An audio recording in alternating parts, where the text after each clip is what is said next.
The Pirates try to ride the wave on the road and win their second consecutive series. Today they take on the Padres here in San Diego at Petco Park. And the winner will take down this series here today as the Pirates look to rebound after last night's defeat. And welcome into the booth here today. Joe Block and John Wayner with you as the Pirates nearly mounted the comeback in the ninth inning last night. And we've seen Gregory Polanco, a big part of that, of course. He's been one of the hottest hitters in baseball. He's locked in. I mean, it's a long time coming. Obviously, Gregory had some struggles this year, but not recently. Not at the end of the homestand, not on this road trip. He had a big double earlier in the ball game, got a little help from the defense, even on that triple, a bad route. But that's what happens, it seems like, when you're going good. And look how good Gregory is going. A .500 batting average, a lot of extra base hits, 9 RBIs in just 30 at bats. The OPS through the roof. Nice to see Gregory Polanco being, the player everybody expected him to be. Our AT achieving more. Polanco hitting left-handers as well. As he was in there, he got on base every time last night. And he and the Pirates look to boost Jameson Taillon. He had a terrific June. And the Bucks hope to start July with a bang here in San Diego against the Padres.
will get a shot not only to bat but also to pitch here today. And no June gloom for him. He pitched very well in our 6th month and looking to keep that going, really. And the Pirates need him to keep that going. He's been getting better each month. He got off to a little bit of a rough start, a couple rough starts in April, but better in May and even better in June. The ERA under 3, 3-2. He's added that slider. It's an important pitch to go with that good curveball and the sinking fastball. So hopefully it'll just continue to improve as we finish up the year. And the Pirates are looking for consecutive series victories on the road. It's been a month and a half since they've done that, and they'll try to do that here today. Sunday baseball from SoCal. Series finale coming up here on AT Sportsnet.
T-Mobile.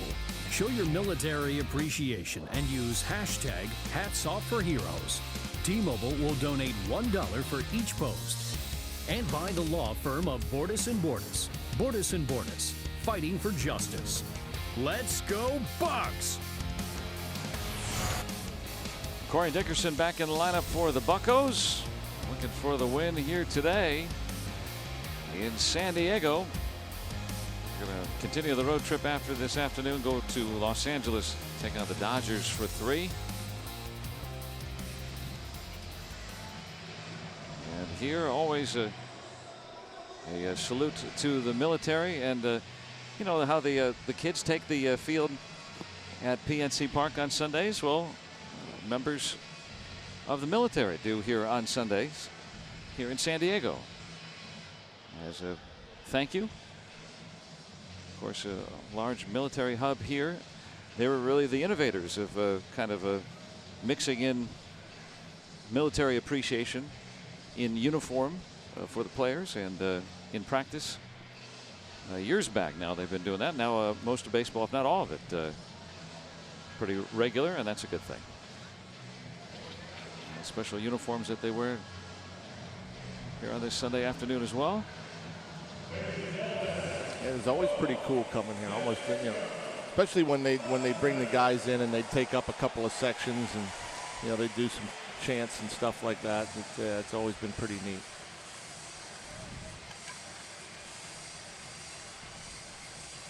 And Tyson Ross going to get the start back in his second go around.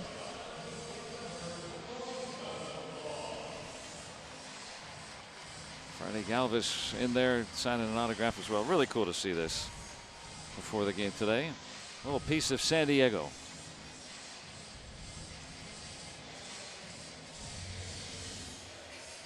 They'll be on their way to enjoy the game. And the Pirates on their way to the plate. The RAV4 lineup. Austin Meadows gets the leadoff spot today. The Joshes Bell and Harrison to follow, with Colin Moran cleaning up. Dickerson hitting fifth. Diaz back in their ninth straight start. Polanco, Mercer, and Tyone will round out the Pirates order.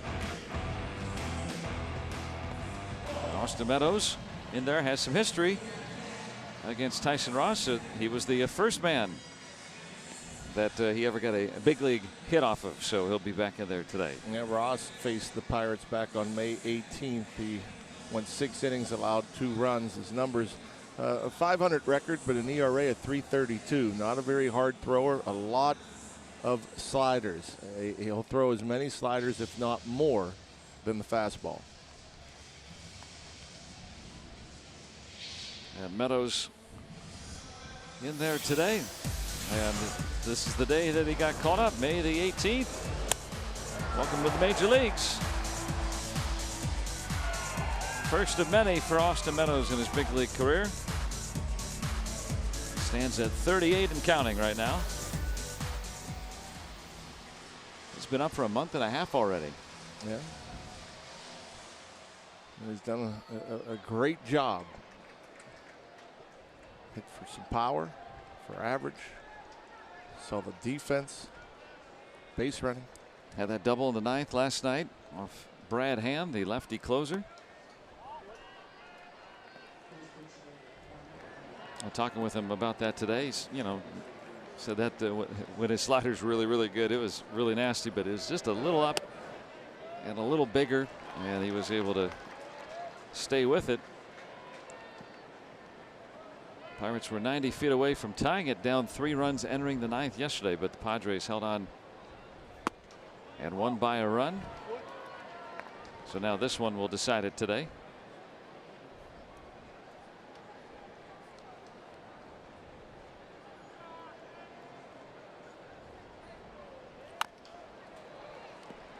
Meadows with the sunglasses on, bright and sunny here in Southern California, as you would expect. Well, it really hasn't been like that first couple of days we've been here. Had a lot of cloud cover, marine layer, whatever you want to call it. It's been a little cool.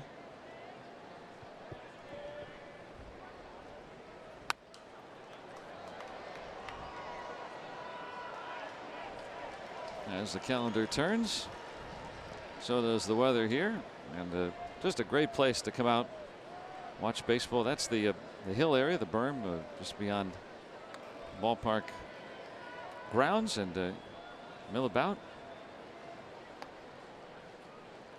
Catch a little baseball from out there. Bring the family. Not a cloud in the sky today.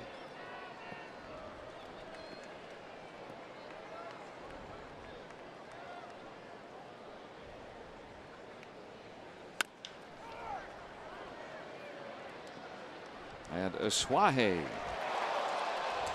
can't get him. He beat it out. He took too long to get rid of it. I mean, he took a little extra split second to throw it, and it wasn't an extremely hard hit ball, but you got the leadoff hitter coming out of the left-handed batter's box, and the delay may have been because he wanted his first baseman, Hosmer, who initially went to his right, and so maybe that's why the delay. After looking at the replay, it looked like Hosmer wasn't quite at the bag, and because of that, a leadoff base hit, unless they decide, which they are going to look at it. Well, first batter of the game. There will be a challenge, meaning if the Padres don't win this, they'll be without of a challenge the entire game. Let's look at our Allegheny Health Network Supermo. Is it definitive? When it contacts the right there. Yeah, probably so. Yeah, that is a great look. Unfortunately, a very good look at that right there.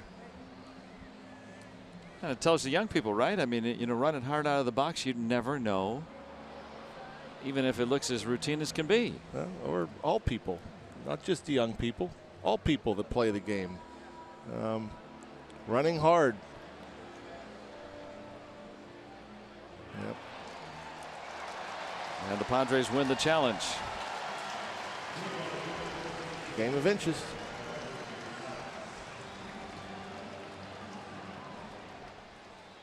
Andy Green.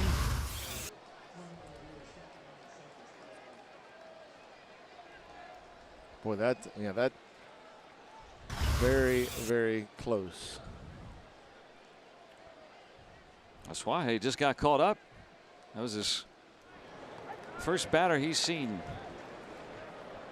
And nearly almost allowed Meadows to beat that out. Now Josh Bell instead with one out.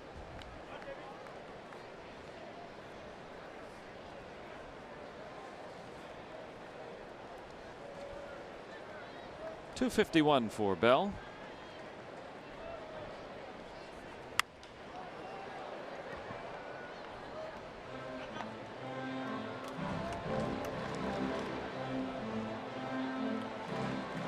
Waiting for him to get hot. Jamison Tyone waiting to take the mound. It was about this time last year.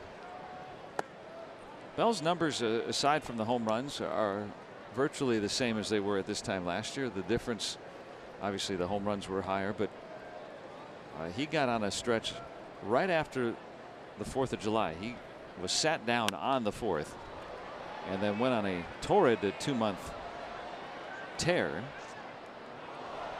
And that was a big reason why he finished among the top 3 in the Rookie of the Year balloting. Let's see if Aswahe is okay there. He already had one of the fingers taped up.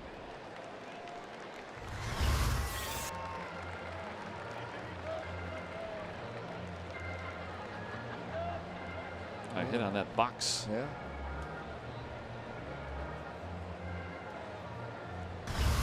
He'll be all right.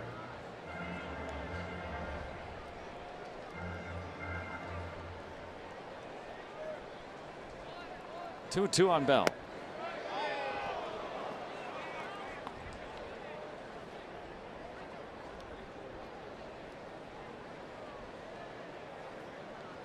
Now the batting average 20 points better this year. 4 more RBIs than he had last year at this time.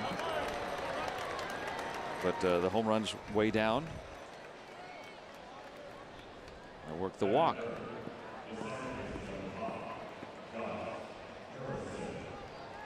And the Honda defense for San Diego today: Myers, Margot, and Renfro in the outfield. Spangenberg, Galvis, Aswahe, and Hosmer around the horn. There's Hunter Renfro out there and right. And a very busy 9th inning last night. A.J. Ellis, the veteran catcher, will be the backstop for the Padres today. There's one, and that gets the Padres out of it as they go around the horn. Quick first inning for Tyson Ross. Jamison Tyone coming out for the Buccos.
Pirates turned aside at the top half.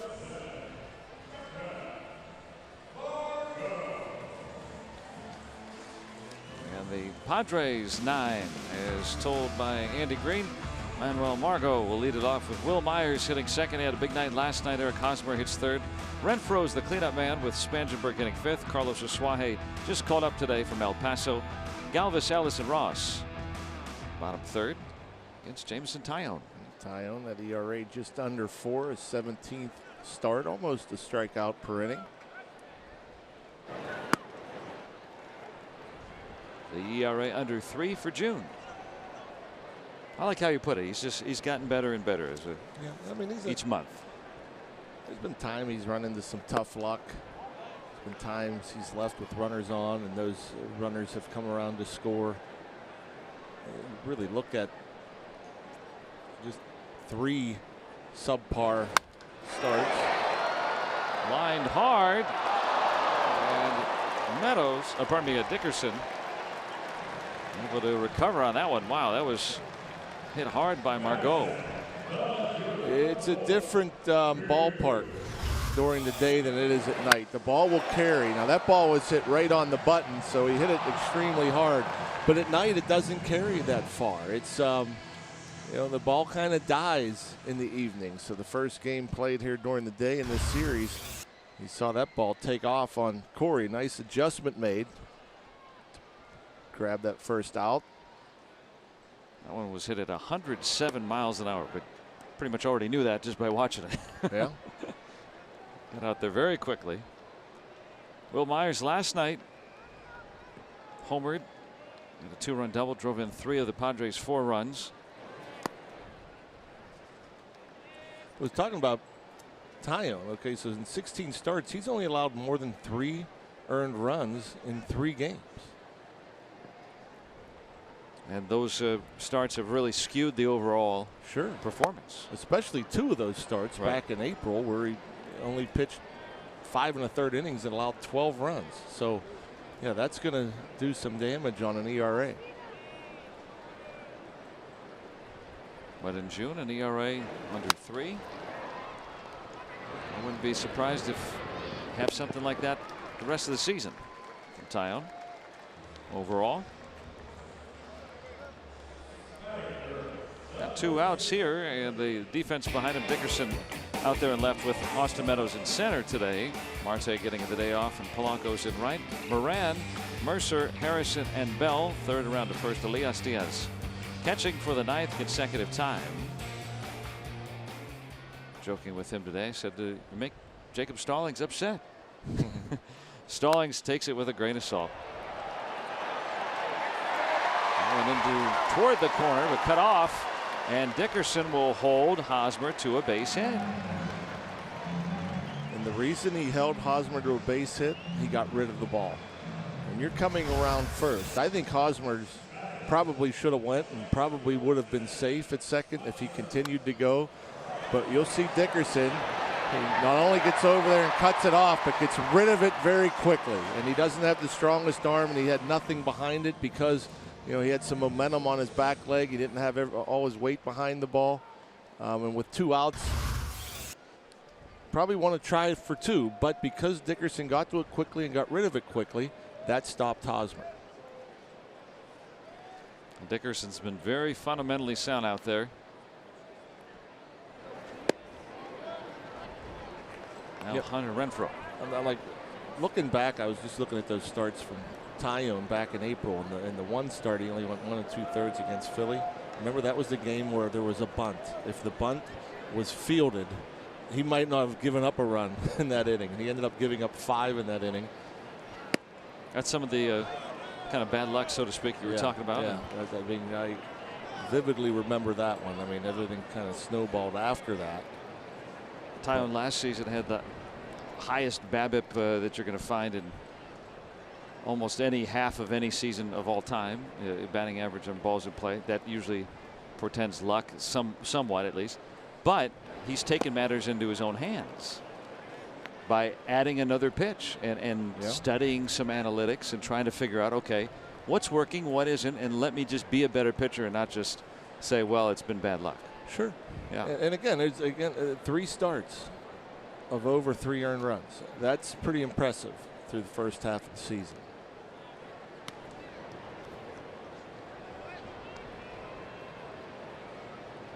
And I wonder too, because I'm thinking that there were back-to-back starts. The next start against Detroit at home, his curveball got hit, which I thought was very odd because his curveball I've never seen hit like it was that day. Diaz launches one out to center, and Hosmer ends up getting second base anyway. He just had to steal it.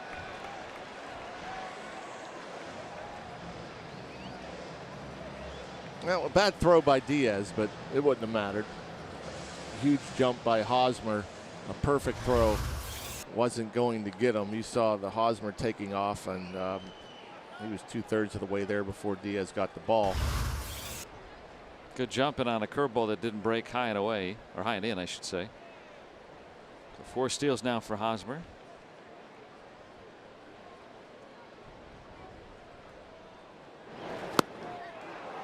Well, that has been such a good pitch for Tyone, adding the slider and striking out Renfroe to end the Padres' threat in the first.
Sportsnet coming up on July 28th when the Pirates will host the Mets. Tune in and grab a backpack filled with Pirates gear and to support 10 Miracle Leagues in Western PA and in Minnesota, Florida as well. So your donations continue efforts to make sure kids and adults with disabilities can enjoy the great game of baseball. Pirates Charities Night here on AT Sportsnet July 28th at 6 p.m. Make your plans.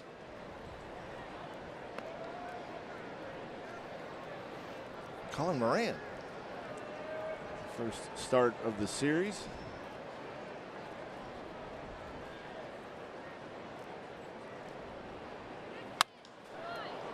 Get out. Hung up there just long enough. I feel like he's hitting his share of bad luck. I mean, not that he crushed that ball or anything, but went on him a little bit. Nice little play out there by Myers. And Miranda getting his first start of the series. And now Corey Dickerson. Yeah, David Freese had been over at third, first 2 against lefty starters.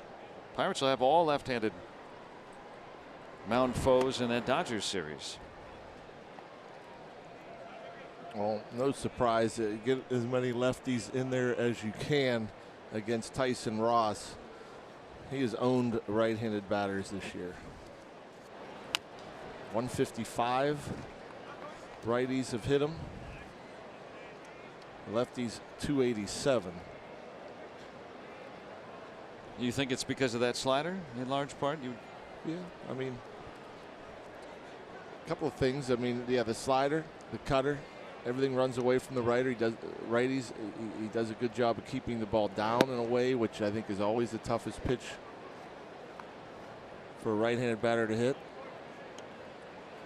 Lefties, he doesn't really have a changeup for him, which is usually the equalizer. And Dickerson out to right. Renfroe turns around, and there it goes. A home run for Corey Dickerson. His first since May 4th. And the Pirates will have an early lead. I wonder if he gets a silent treatment. It's been so long. If they, I mean, it's got to be a good feeling for Corey Dickerson. I mean, it's been a long time coming.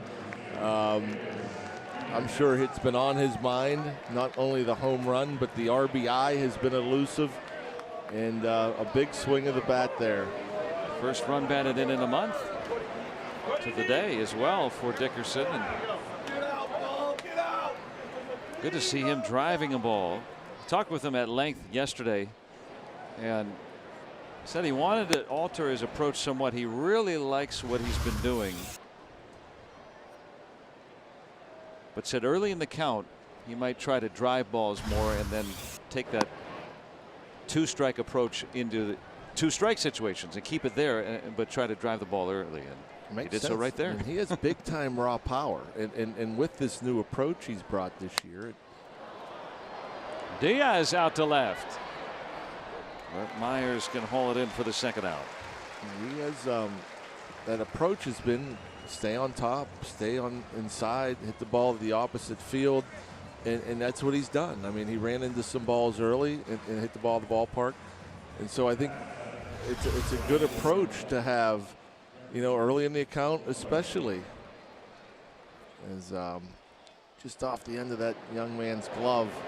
So it wasn't a bomb, but it was enough. And that might just get him going.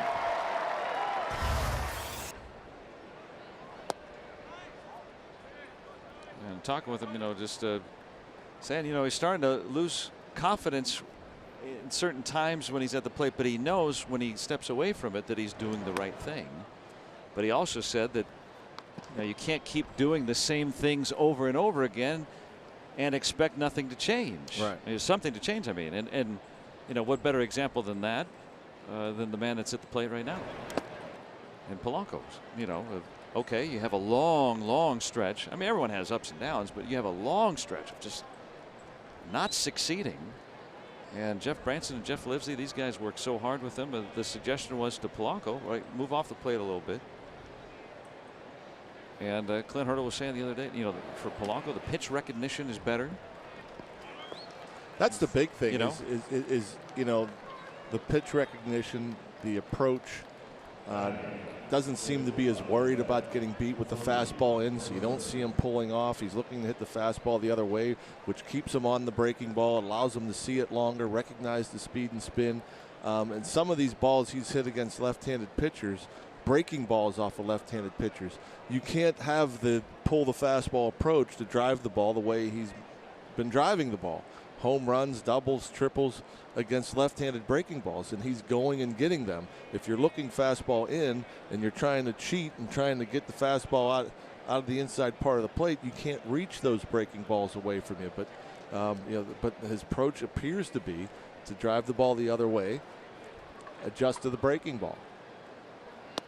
Now Polanco on base 7 out of 9 plate appearances in the series. Leads the team in walks. And Corey Dickerson with that home run, his third in his career now off Ross in 20 at bats.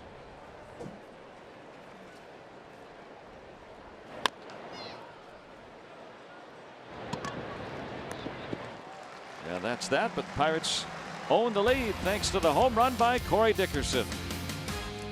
1-0 Buccos.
Jackson with his 6th home run. Pirates will play with the lead here as the Padres come to bat in the 2nd against Tyone.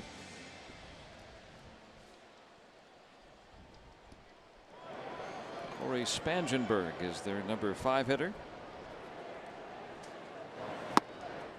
Even with the Padres win last night, they have lost 10 of their last 13. They are averaging 2.6 runs per game in that stretch. So nice play by Moran. So this is a team that you would not expect to break out offensively very often. And if Tyone is effective today, then he should be able to continue that trend. Yeah, I mean, any major league lineup could be a dangerous lineup, but these Padres, there's a lot of weak spots in the lineup that where you can, if you need to, you can pitch around, a hot guy like Myers or Hosmer. If you have your best stuff and you're as good as Jameson Tyone, you should hope to have a pretty good day.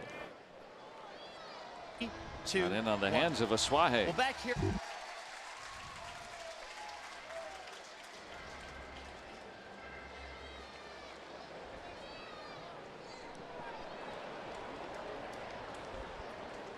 Just called up today. Padres designating Matt Caesar for assignment.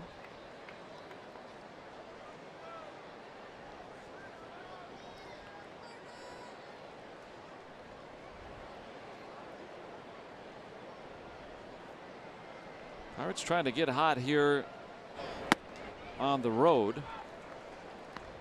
And today is going to be the last day that they face a sub 500 team for a while. The Pirates will go to LA next, and every team that they play until the All-Star break, a team with a winning record.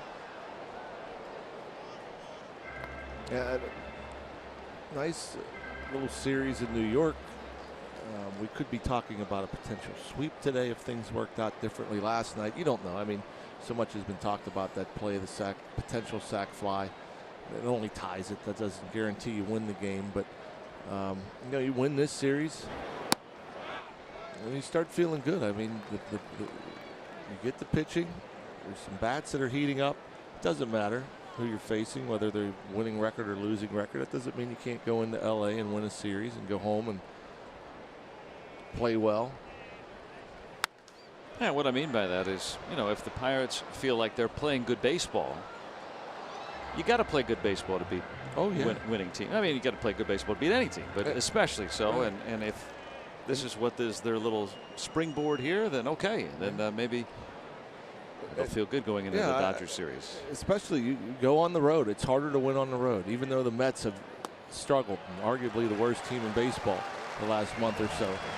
These Padres have struggled. Doesn't mean Padres have given the Pirates fits for years. Sub 500 teams, some bad teams have given the Pirates fits. It's the major leagues. Anybody can beat anybody on any given day, but it helps, I think, when you start seeing improvements with the pitching staff, with the bullpen, with offensively seeing guys heat up. I mean, you have a better feel going into anywhere, LA or whomever. You feel like you go out there and beat them.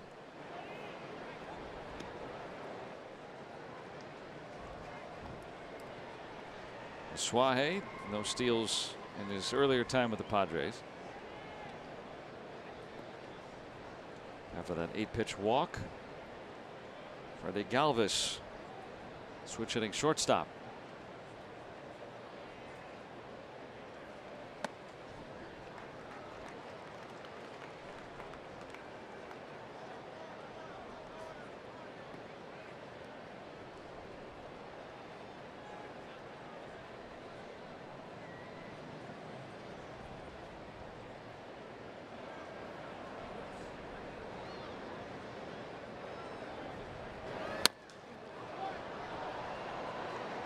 Evens the count at a ball and a strike on Galvis. Take a look at our Barrel Automotive League leaders. He has played in every game this season leading the National League in games played. Jose Pirela right behind him. He's only had one day off. Not in the starting lineup today. Josh Bell among that list. Bell played in all but 3 games last year. And the only reason he's not higher on the list, the Pirates haven't played as many games. Bell has played in the first 83 games.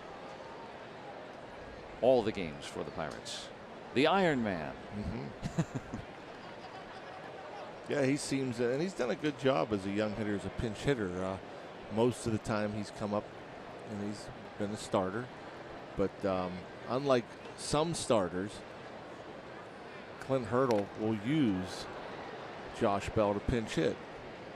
You know, there's a lot of guys that Clint Hurdle wants to give a day off, and it's a day off. It's no pinch hitting or anything else like that. Well, Josh Bell, on his days off, pinch hits. Starling Marte, for now, getting the day off. We'll see if that continues. Yeah, bad month of June for Starling. Yeah, hit 183.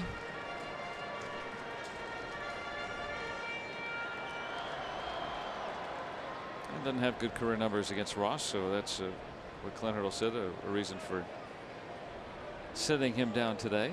And with all the lefties coming up, starting in the Dodgers series. Though Marte has not hit lefties very well. He's a right-handed batter. And Tyone having some command issues here all of a sudden. Got ahead early on Aswahe, and now fell behind Galvis, walked him as well. So really spraying the ball in that at bat. Missing the target of Diaz. So Ray gonna straighten things out, hopefully, and go out there. I think pitching coaches love to go out to the mound, and you know, they might have a message to deliver. But I also think that they expect to go back to the dugout and get a double play grounder. It's like a superstition. Yeah. Well, they got a good candidate.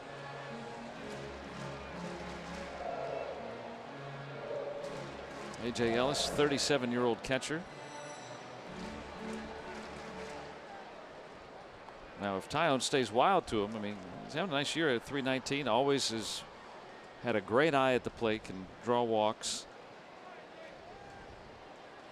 Got to get him to beat it into the earth. Trying to have the pitcher lead off next inning and keep this 1-0 lead. Ooh. That's a pitch you should get. We're seeing the same strike zone as we were seeing last night with that pitch into righties. Called strikes a couple of times now. And pitch at the knees not called a strike.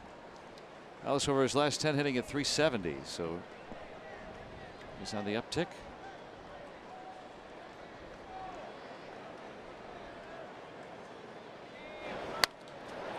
Hit the ground ball, but through.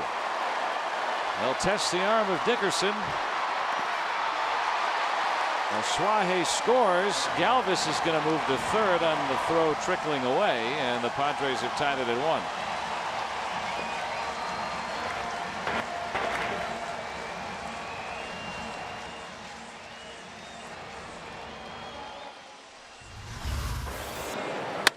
Hard hit ball finds the hole. Dickerson gets to it quickly. They're going to send the runner home with the pitcher coming up, Tyson Ross, and so you know that's almost like a 2-out situation. You have a runner on second and the 8th place hitter's up there. You're going to send them despite risking making the second out at home. And the throw beats the runner Aswahe, but a little offline, unable to corral it. That allowed Galvis to move up an extra 90 feet.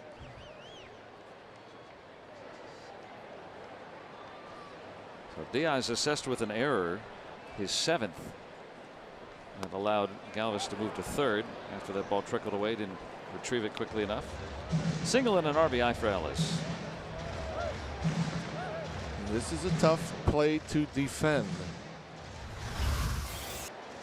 You see Galvis sneaking down, but Moran has to be aware of the bunt. If they bunt it hard to third, And this is a situation where you always say, well, the first baseman's holding the runner on, so you should bunt it to first. Well, first and third, you might be able to steal a run if you bunt it to third, because the third baseman has to vacate and the runner can follow him down. Driven to center by Ross.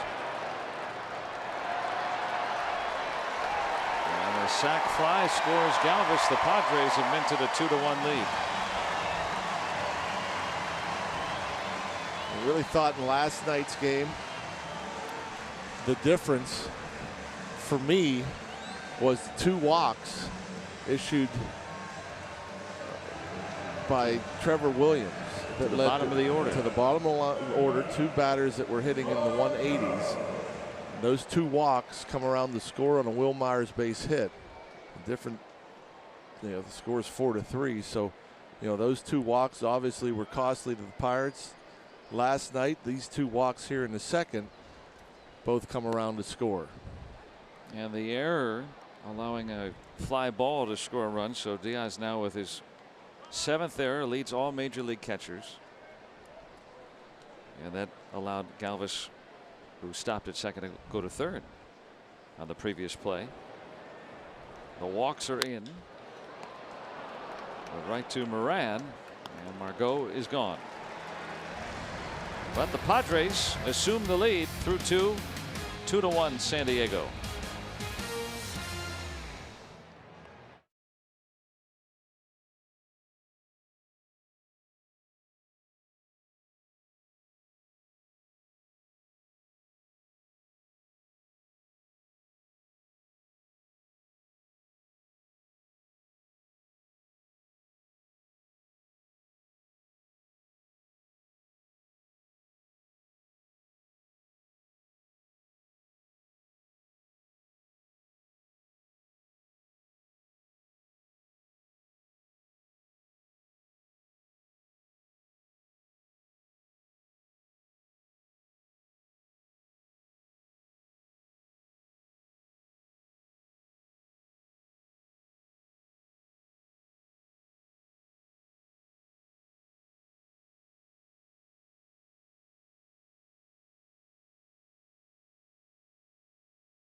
Baseball coach at Grossmont High in El Cajon, and 2 of his former players are Joe Musgrove and Stephen Brault. We're going to ask you a couple questions, Jim, about your former guys. First of all, what kind of pride do you have when you see 2 former players of yours in high school playing on the same big league team? Well, it's like it's a 1,000,000 to 1 chance that you ever have one kid make it, let alone 2 or 3, and for them to be on the same team at the same time is, I mean, I can't even put it into words. Like Friday night was amazing because Joe pitched, and then he looked out in the bullpen in like 7th inning, and I looked at my other son and I was like, is that Steven out there? And he's coming in after him. I'm just like, this can't be happening. So, but no, 1 in a million. Pretty crazy odds, and it's certainly glad to have him. So when you look at Joe Musgrove, when you had him in high school, what qualities did he have that would made you say, okay, this guy's got it and he's going to be a big leaguer and a World Series champion someday? Well, I don't think you ever know that. But God, he had all the tools. He was big, he threw hard, good slider, hardworking kid. Had a lot of things happen to him at a young age and persevered through it. Good family. He had everything lined up for him. Now, when you look at Steven, he was a musician in high school, so he didn't exactly fit the profile along those lines, did he? No, he was more of a band guy in plays all the time. I don't think baseball was like #1. And then he went to Regis. When he said he was going to Regis, I was like, well, wait a second, you're going to Regis Philbin College? He's like, no, they're going to let me be, a baseball player, but they're going to let me, be in the school plays and stuff like that. And it was a perfect fit for him. So if you told me, hey, he's going to be in the big leagues, I would have said, I don't know about that. But he took, like I said, he took advantage of everything he was given. And then we have some video here of you greeting those guys before the game. When you see Steven today, I mean, what's that like when you see them now? When you get a chance to catch up with them. Yeah, no, it's sweet. I do catch up with them. I text him every so often. I always talk to Steven about his podcast that he does with Trevor, which is pretty funny. They get me to laugh a little bit. Us too. Yeah. And some of the things it's funny. I actually yell at the radio. I'm like, what? Like the restaurants. I'm like, you guys are crazy. Just stuff like that. Or like, I think the last one they did was like extreme baseball. I was like, come on. But it's good to see where he's at, and he's being successful and doing things like that. Yep. Well, congratulations, obviously, to them on their careers, but also congratulations to you, Jim, and thanks for doing this. I appreciate it. All right, Joe, how about that? Jim Early, not Trevor Williams, Joe Musgrove, Steven Brault's old coach. That's cool that you found him, Robbie. Thanks for letting us get to know him a little bit there. And yeah, he's got to be as proud as we've heard from the Pops. Now we hear from the coach as well. Been a pretty cool weekend for Brault and for Joe Musgrove, for Trevor Williams. All getting their first times playing here as big leaguers and talking with their friends and family before the game, seeing them, of course, after the game, before the games. I would think it's pretty cool to come home. I'm sure it's a dream come true playing here, pitching here.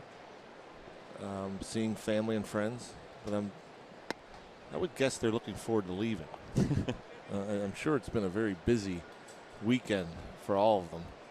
Yeah, arranging tickets sometimes or family events. Well, you can't make time for everybody as much as you try.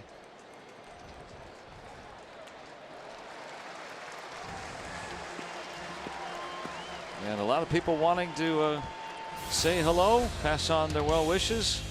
And those guys were busy before the game today, to be sure.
Myers, Hosmer, and Renfroe, 2, 3, and 4 coming up against Jameson Tyone.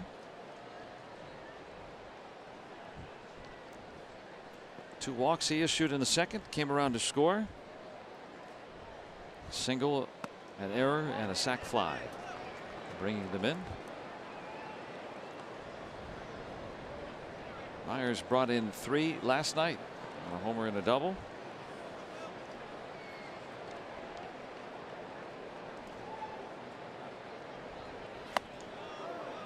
Has missed most of the season with injury and finally back.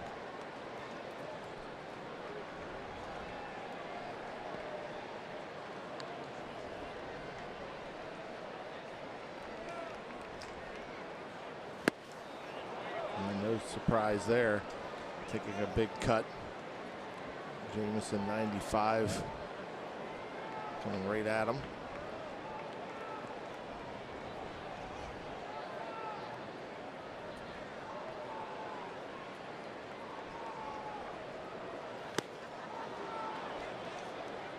Dangerous territory, but hey, I mean, you fall behind 3-0. You just walked 2 guys last inning.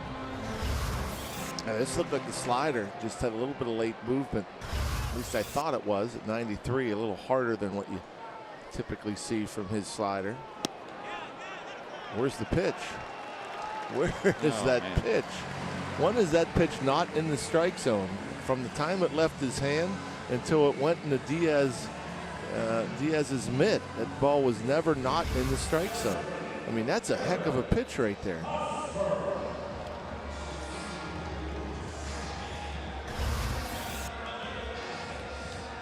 Todd Tishner working the plate tonight with Alan Porter at first, Angel Hernandez at second, Bill Miller, the officiator and crew chief, at third.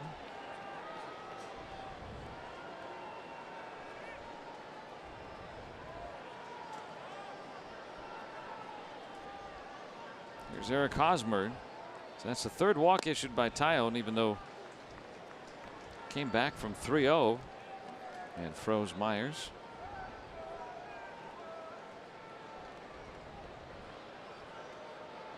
Hosmer had a base hit toward the left field corner that Dickerson cut off and held him to just the 1 base.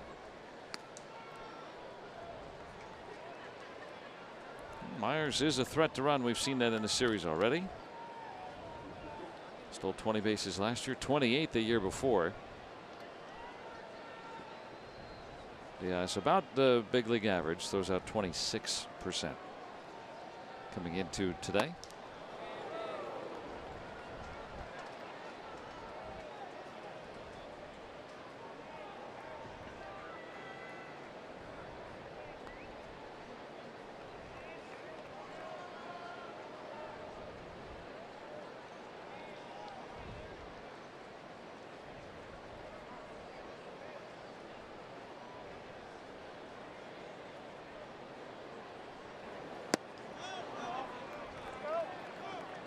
Now that pitch, borderline, it might just barely tick the edge. That's what you'd call a borderline pitch, and not going Tyone's way. That 3-2 pitch to Myers was not borderline. And you see a little down.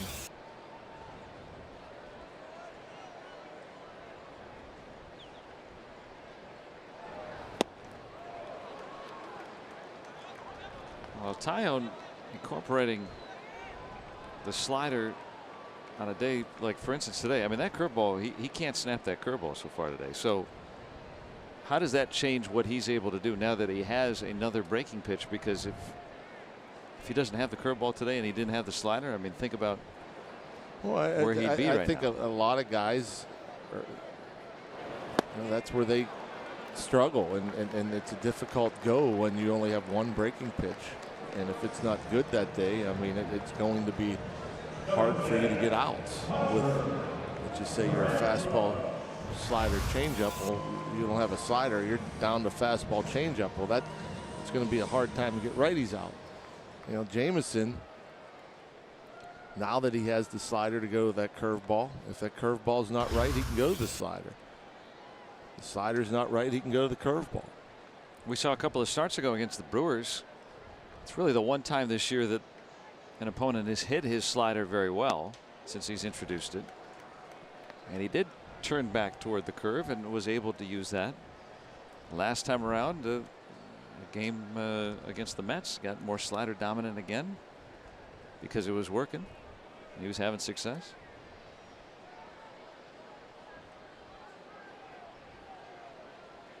No, it's best when you have them both. I mean, that's a slider that you don't want to leave it up there.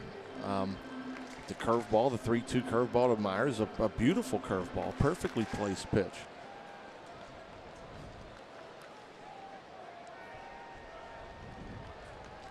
And he's been throwing more of the breaking pitches. About even with the amount he's used the fastball in most of his starts since really getting a hang of that slider. Myers running and on the move with the pitch. He's going to try to score, and he will. And that double by Renfroe, the Padres have a 3-1 lead.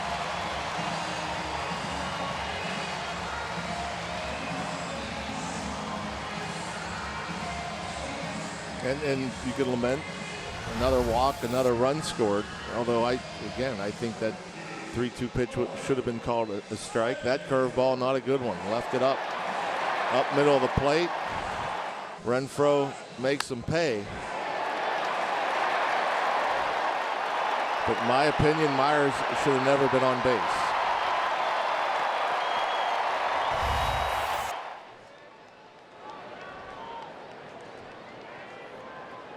Now Corey Spangenberg.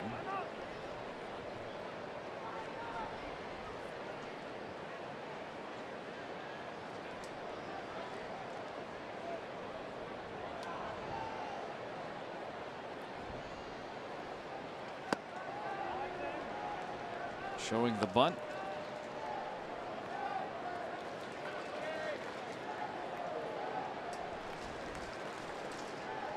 And so Todd Tishner not making that strike 3 call, and instead Myers aboard.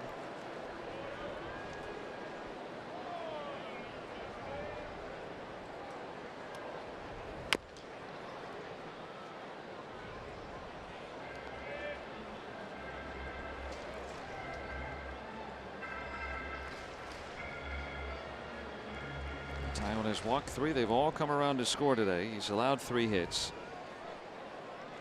Still got Renfroe at second after his 14th double, 1 out.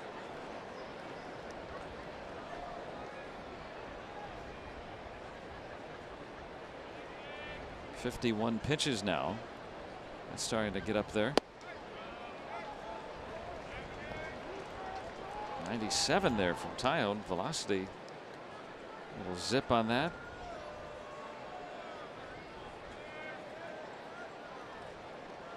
Be nice to have, whether it be frustration or just to go for a little extra, to just be able to add 2-3 miles per hour on fastball when you want. Broken bat. And a second out. Renfroe will assume third.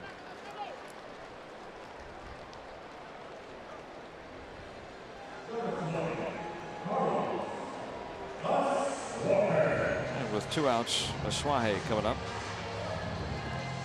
Friday, July 6th, the Pirates are going to be hosting the Phillies at 7:05 when they return home for a long homestand. Jamison Tyon starting lineup figurine giveaway to the first 20,000 fans, courtesy of 84 Lumber. Make sure you get your tickets. Come on out and join us at Pirates.com. Blasted down the line and into that corner and foul. There's that little box down there and right where it's actually just a tad shorter in one point than it is right down the line. And that can, if you just get enough elevation, sometimes you can sneak one out of there. They moved these walls in all the way around. This place was a frustrating place to hit. Yeah, cavernous, especially to right. They brought in fences by as much as 11 feet in places. I know one player that was very frustrated by the dimensions, and that was Brian Giles. Yeah. He did not like it. The pink wall was where the home run wall used to be. And it's taller, too. Taller and recessed.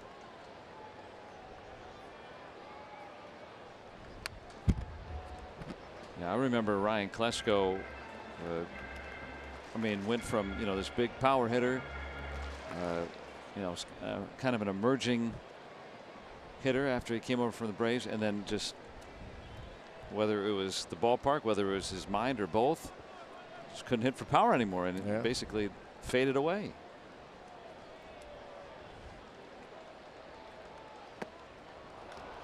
And Aswahe down on strikes. On the curve from Tyon. Padres pick up a run, and they lead 3-1.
For the Toyota all-wheel drive RAV4th inning.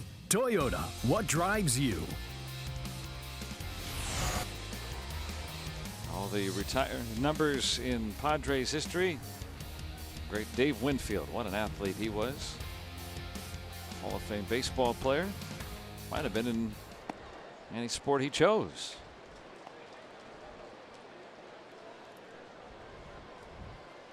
Tyson Ross, Bay Area native in his second stint with San Diego.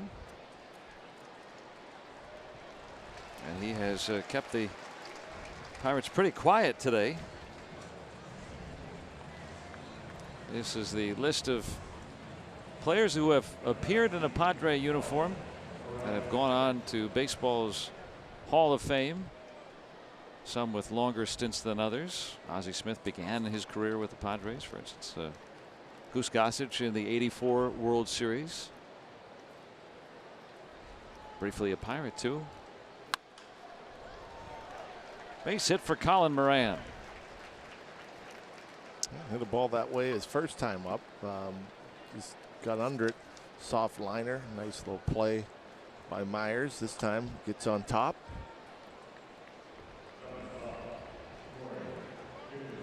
A nice exhibit here.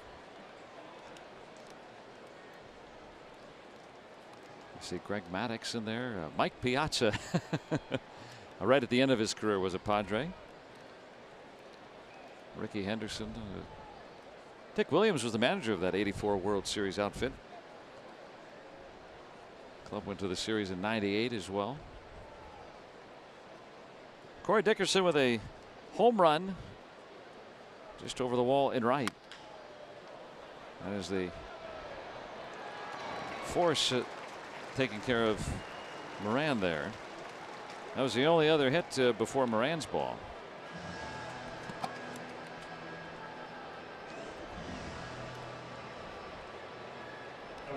And now Elias Diaz.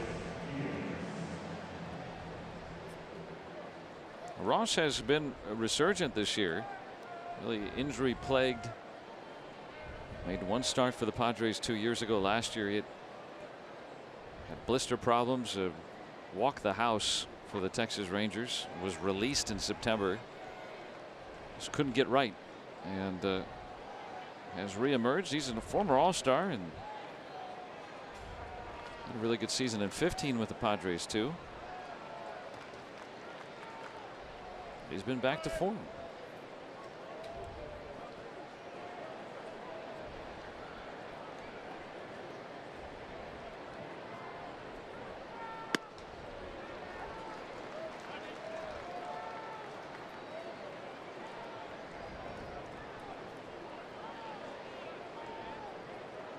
Diaz just missed the ball.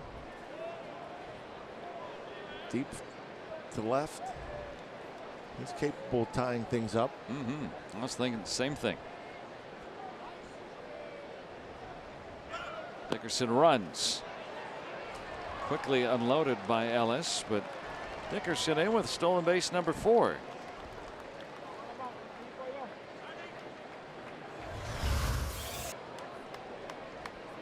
Pretty good jump. Ellis a little high with the throw. Perfect throw probably doesn't get him. Would have been bang bang.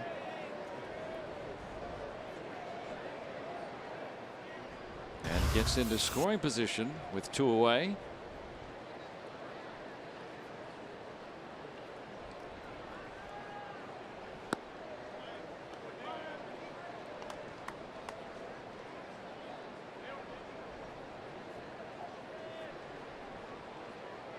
Now the Pirates catchers have been so good offensively, leading baseball in OPS and on base plus slugging.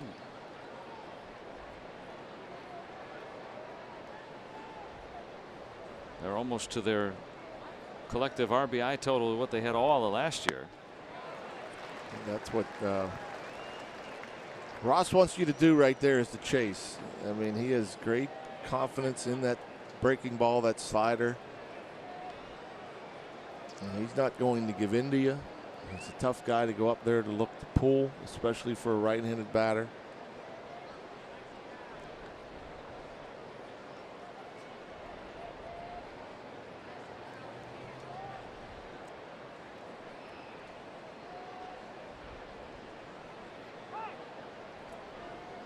While we have a moment, want to wish congratulations to Kevin and Chris Barnett.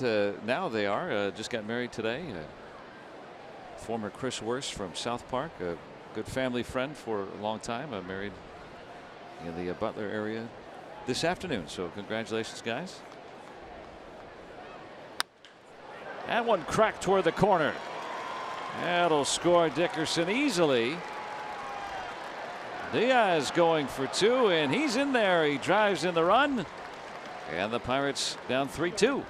Trading places. That's a clutch hit. That this time Ross unable to bury that slider down and away. He throws it, but he leaves it up. About thigh high, inner third of the plate. And Diaz hits it right on the button. Nice little play there by Byers, getting it in quickly. A little offline. Yeah, a lot of times it's an uncontested double, but with Diaz running, at least a slight shot of getting him. Let's see if Gregory Polanco could get anything to hit to drive in Diaz, tie things up. Didn't get anything to hit his last time up. I walked him twice yesterday. The other 2 times doubled and tripled. So And with the way Polanco's been swinging it, you got to wonder, when does he move back up in the lineup? I mean, the way he is right now, the way he's been swinging it, he's hitting 7th. You don't know how much he's going to see to hit, especially in these situations.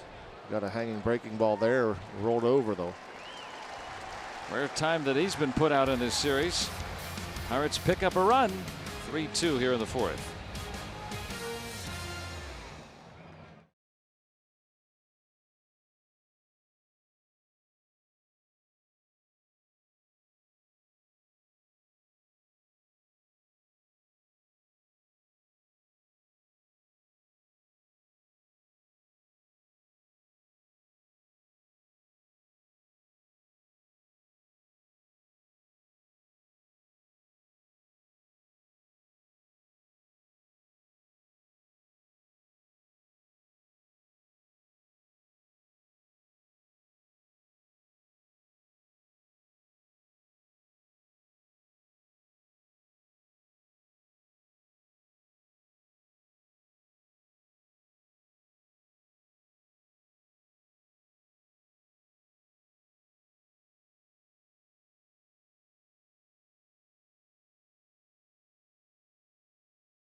John Winter with Mark Grant.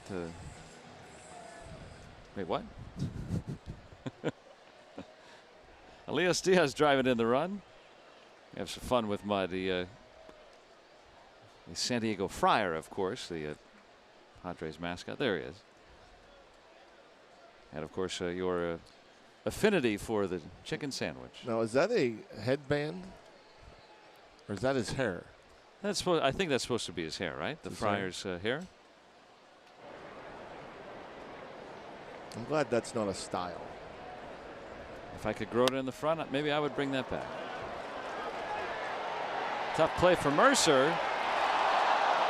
Why would you slide? Why would you slide foot first? That's so bizarre.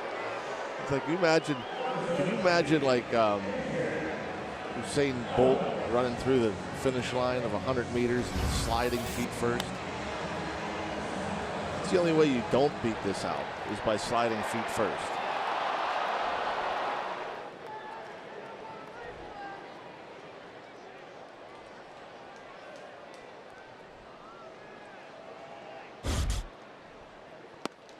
And that might have been reviewable, but Andy Green said, I'm not reviewing that. Yeah. Not when you slide feet first. You don't deserve a review. Great play by Jordy. As good as anybody throwing on the run.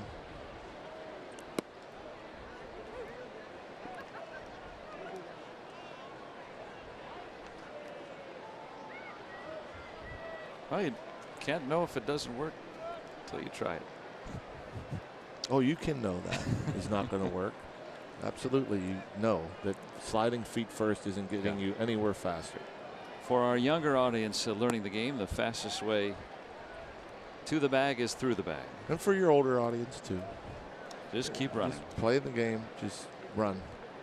That's why you don't get tagged out for overrunning first base. You can keep going because you might need to leg it out as fast as you possibly can to get through the bag and beat out a ball like that. Yeah, just run.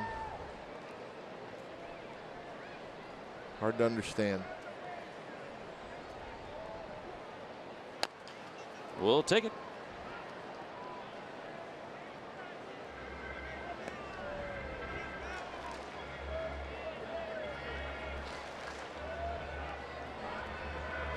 Wow, I guess it's Sunday, so the sun's out and Padres TV crew showing off theirs. Don Orsillo, Mark Sweetie, Mark Grant on the right. They have some fun. They were out in the outfield yesterday. It's funny because today I was walking in, the gentleman at the gate checked my ID. It's from Philadelphia. You know, talking about being from Philadelphia and bragging about now how he lives in San Diego and he's never going back to Philadelphia because of the beautiful weather. And I said, well, yeah, it's July 1st and you're wearing a winter coat. The beautiful weather here in San Diego at 10 in the morning. It's cold. He was a little overdressed. Yeah. But yeah, he might wear a little windbreaker or something. But it wasn't a windbreaker. It was thicker than a windbreaker. July 1st. But it's perfect today. This is what you normally get and what you expect.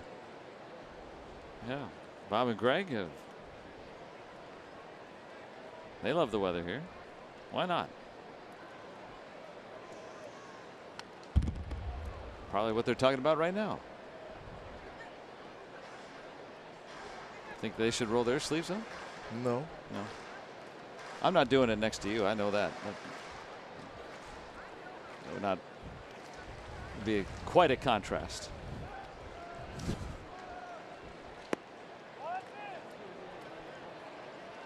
Borderline breaking ball there.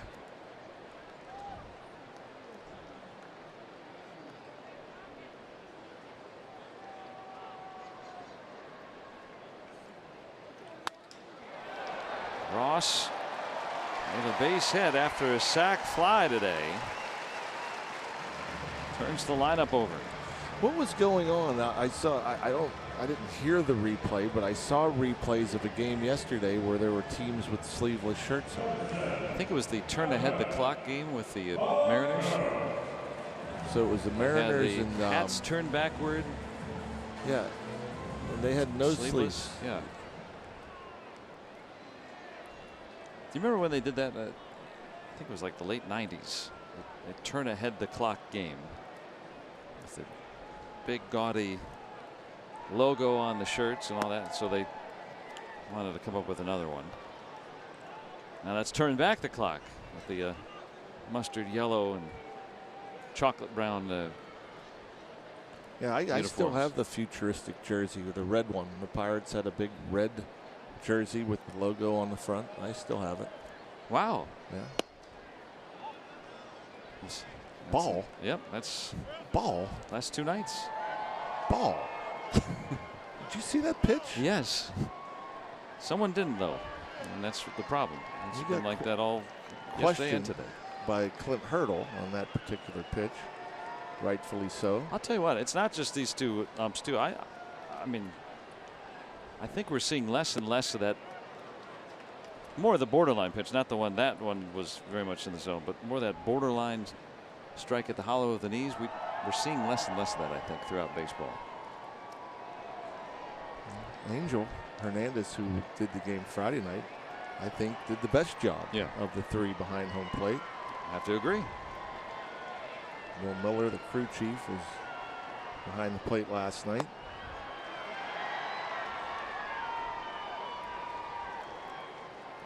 Didn't see the first base umpire, Alan Porter. He'll be behind the plate somewhere tomorrow night. Cal Yu, Alan Porter, just like our own Jason Steele.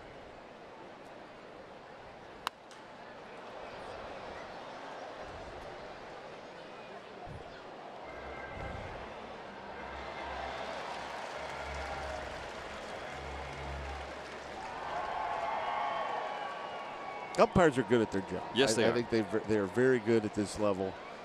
There are times where players get frustrated, fans get frustrated, we get frustrated.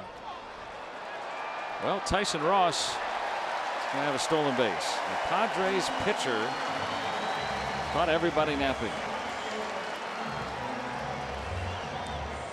First career stolen base.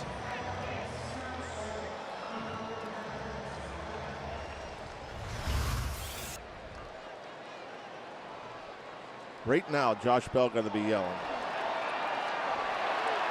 Whether he was or not, I'm not sure. But as soon as Ross takes off, you got to be yelling to step off. Yelling 2.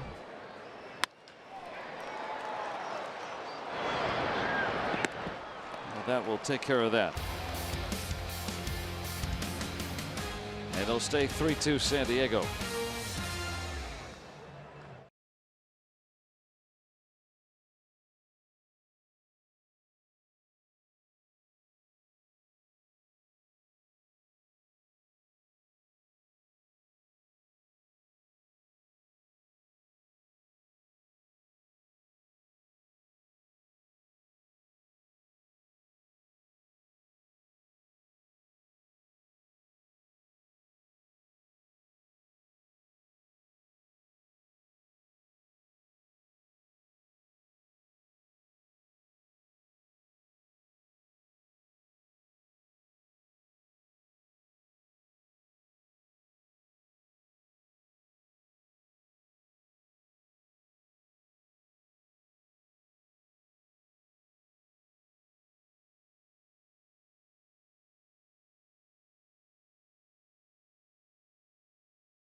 on the grass beyond right center field. And when you think of Padres baseball, one name comes to mind, Mr. Padre himself, Tony Gwynn.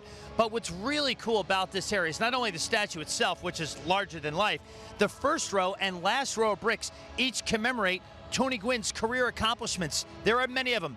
20 years as a Padre, 15-time All-Star, the batting titles. How about 1994 when he hit .394, almost broke the 400 barrier. Really cool area celebrating one of the greatest baseball players ever in the history of the game, and certainly, Joe, the greatest Padre. Oh, no doubt. Absolutely. One of the greatest hitters ever. No question about that. I mean, it looked like slow pitch softball to him, I think. He looks around, sees where the defense is, finds the hole. I mean, hitters don't do that. I mean, I'm not saying, I don't think he really, I mean, there were, I think, the times he would do that. Maybe. I don't know. It seemed to me like it was that easy for him. I mean, how could you play him, you know, defensively, right? I mean, if you did something one way too much, right? I mean, he could often exploit that. It sure seemed like it.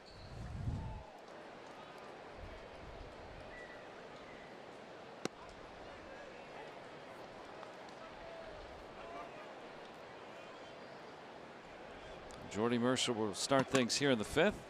Both teams have led here in the series finale. Out to Renfroe.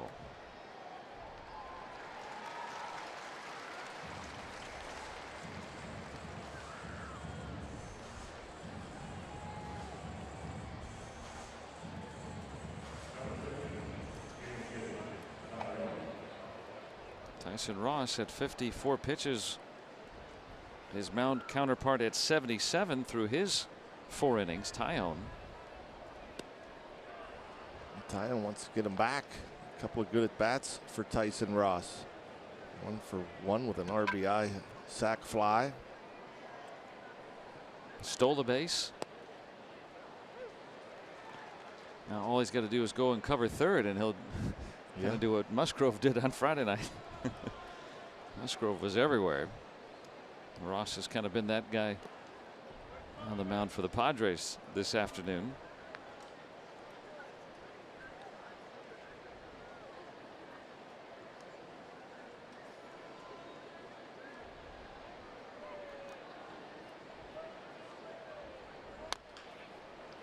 Right to Galvis.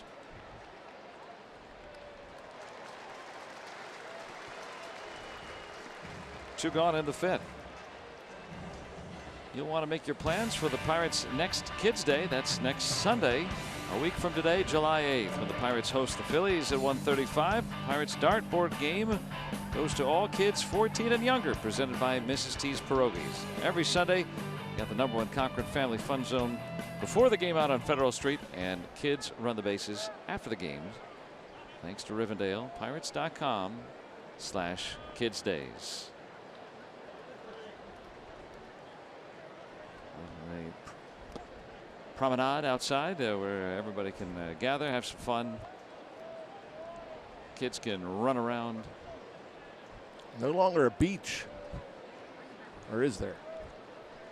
Yeah, it used to be a kind of a chain link fence out there, right, where you could. I remember sitting in that beach out there one time where you could sit in the sand and look through the fence, or maybe up the slope a little bit.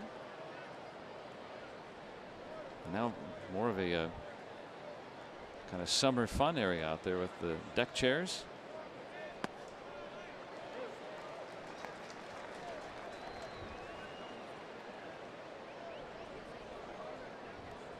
Couple of fastballs up and out over the plate. Austin unable to pull the trigger on him.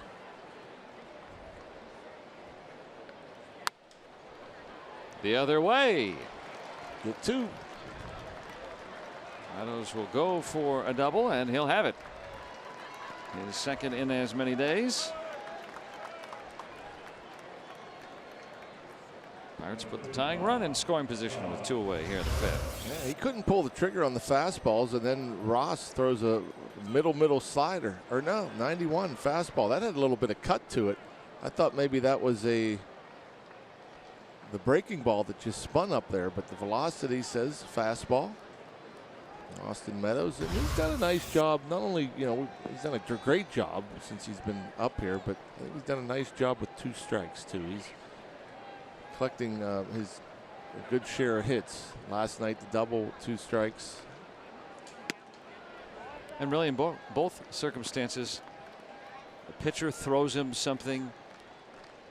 You know, a couple of times he starts to figure it out within the at bat, not his next time up or the next week or the next meeting. He can adjust. Let's see if Bell can drive him in. Bell's done a nice job this year. You know, we compared the numbers last year at this time to this year, but you know, 41 RBIs at the midpoint of the season. Not far off of where he was at the end of last year, but 313 with men in scoring position. So, I mean, he's had a lot of opportunities, and he has converted a good bit.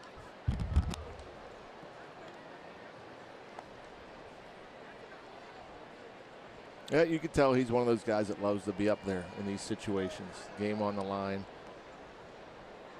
And that's not an easy thing to do for a young player, to be able to hit with runners in scoring position. You usually get the opponent's best.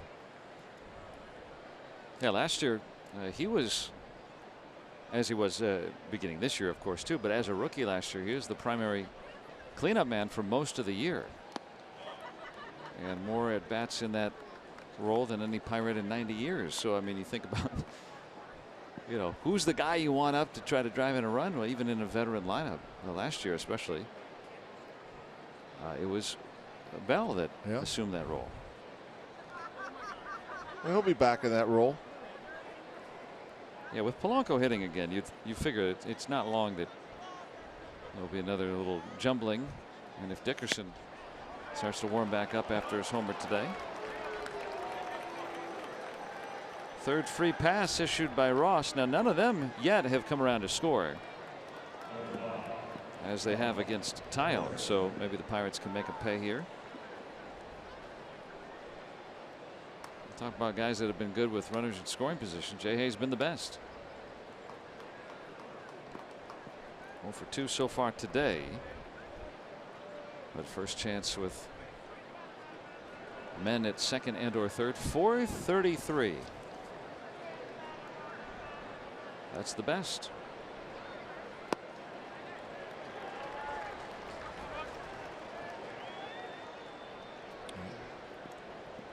Helps Ross on that first pitch breaking ball.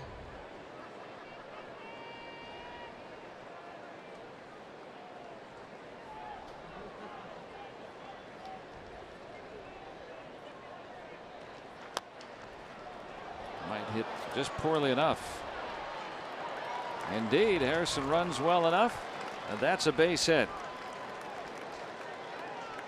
Single to the catcher, and they're full. A swinging bunt. And Josh hit a couple balls hard last night. A line drive at the second baseman, a hard grounder down the line.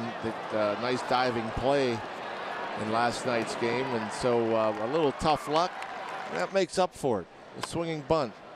Pitch well off the plate. An infield knock. Now let's see if Colin Moran could come up with a big hit. The Pirates rookie cleanup man. Look at the bat boy with the equipment coming off of Josh Harrison. Hands are full, dropping things. Need a shopping cart.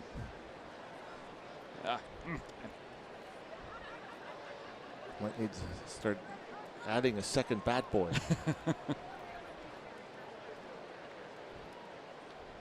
Base is loaded for Moran. He's hit the ball well to the opposite field both times today. Seems to be there's been a lot of grand slams hit recently. Throughout baseball, yeah. Let's have another.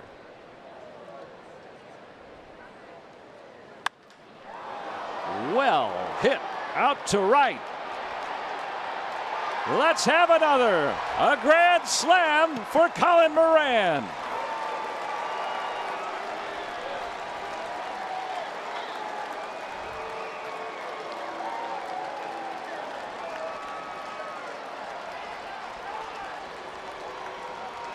And the Pirates do make them pay.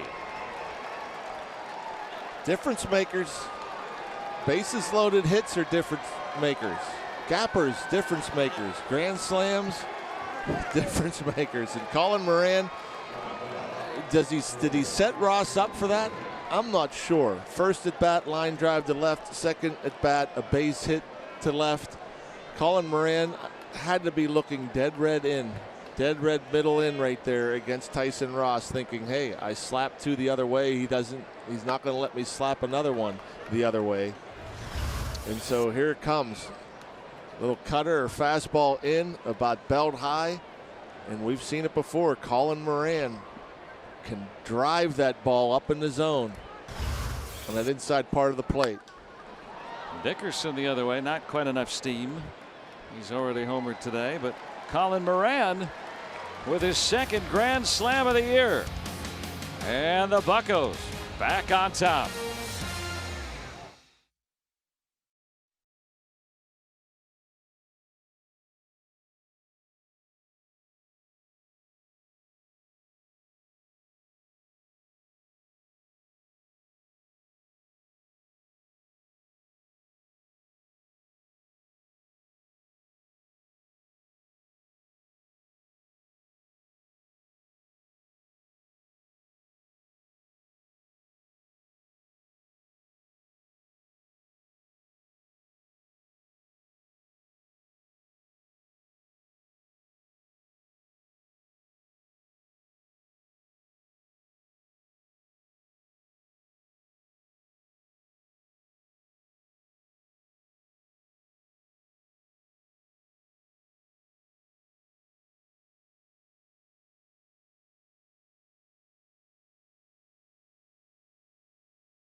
Grand slam, putting the Pirates back up.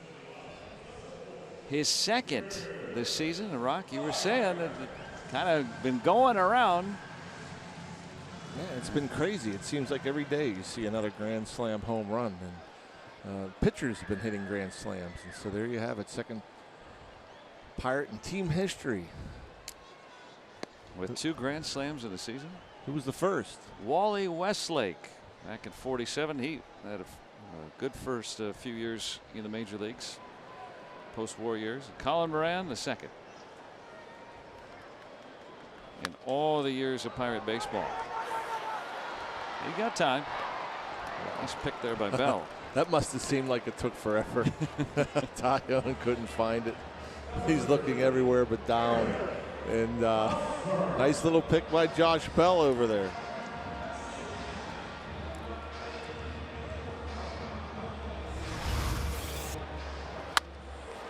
1/1000, 2/1000.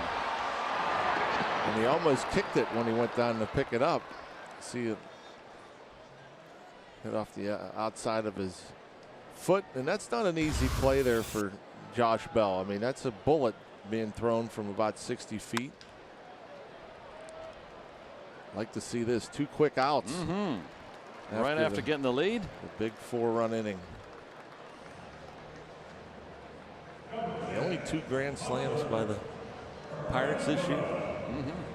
Colin Moran, who had moved into that cleanup spot not that long ago. When Bell was moved out, they chose Moran to go in there. Another rookie, just as Bell had done the year before.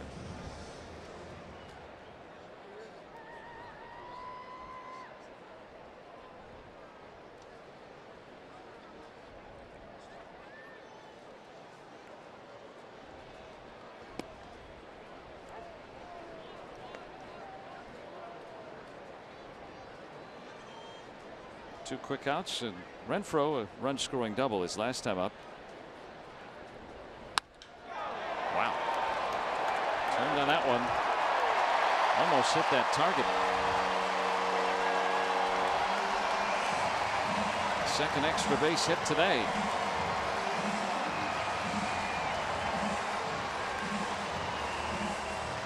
Fifth home run for Hunter Renfroe.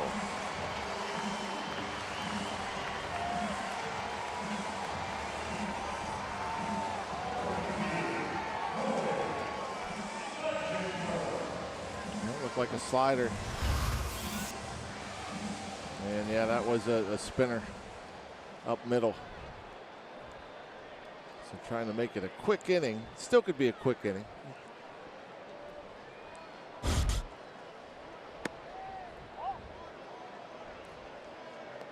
There's still 2 National League teams without a Grand Slam. The Giants and the Diamondbacks. And Cincy with 9. Wow. That's a bit scary. Look back at you. Taillon has been hit before. Line drive in the head, so probably comes to mind very quickly.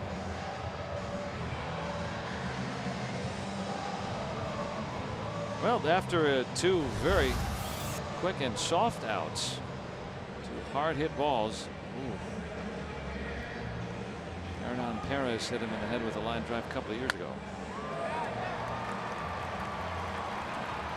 Yeah, that will get the heart rate up.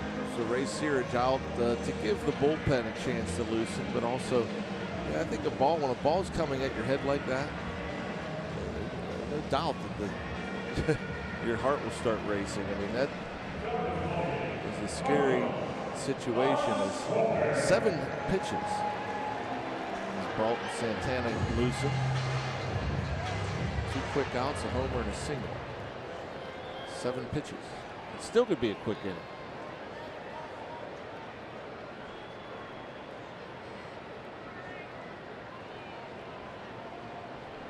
Carlos Asuaje, just recalled today from El Paso. He was a Chihuahua yesterday.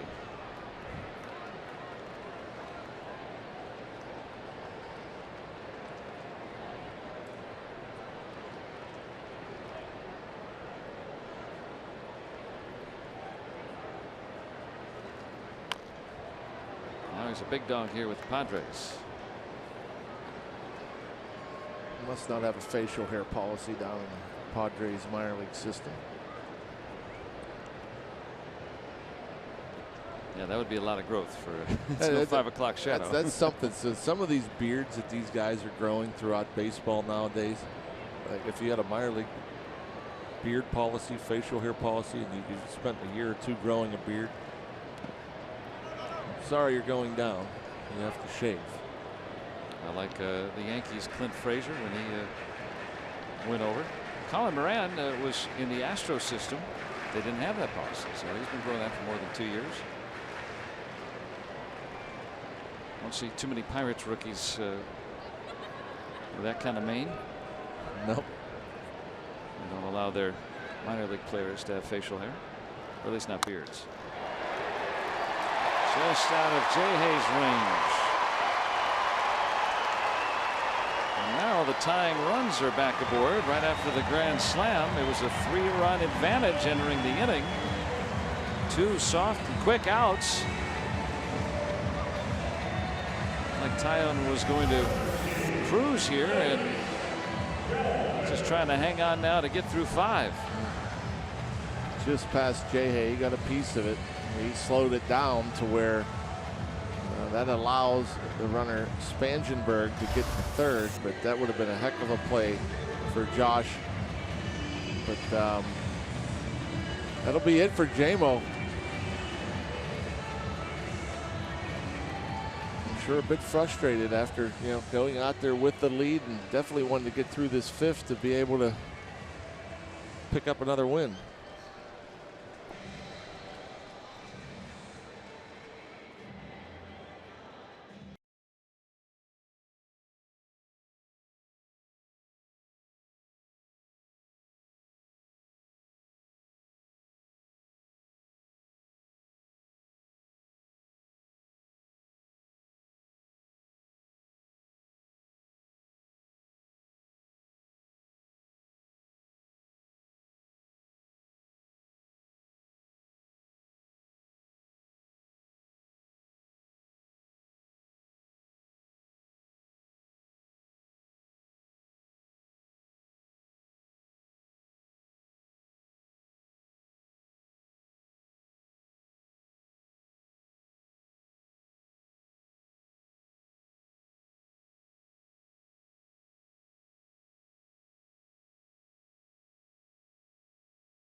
Pittsburgh Pirates and may not be reproduced or retransmitted in any form. And the accounts and descriptions of this game may not be disseminated without the express written consent of the Pittsburgh Pirates. Here in the fifth, the Padres on a Hunter Renfroe home run have added a run. Now Spangenberg and Asuaje on with 2-out singles off Tyone. Edgar Santana trying to strand those inherited runners. Borderline pitch, not getting the call. 37th appearance, and ERA just under 4. 28 punch outs, just 4 walks.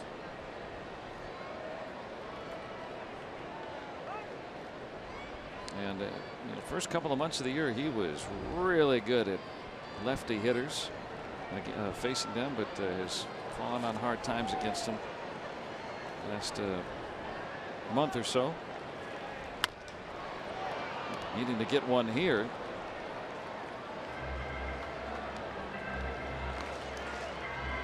Lefties are 12 for their last 28 against Santana with 4 homers and 2 doubles. So I mean, we're talking about a lot of hits and a lot of big hits after he just absolutely contained lefties those first 2 months of the season. Runners are Tyone's responsibility. And a good pitch. I don't know if we were certain that Santana was going to make the team out of spring training. Yeah. He's Clint Hurdle's most used reliever. Yeah, there was kind of a group of guys that there were more guys than spots available, and you could kind of interchange who they were going to pick.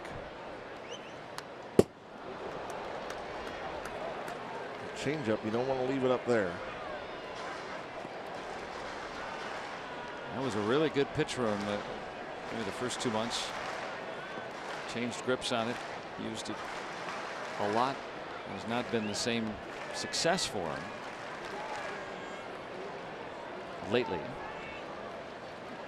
With the tying runs aboard and 2 outs here in the 5th inning, just after the Pirates retook the lead on the Moran grand slam in the top half.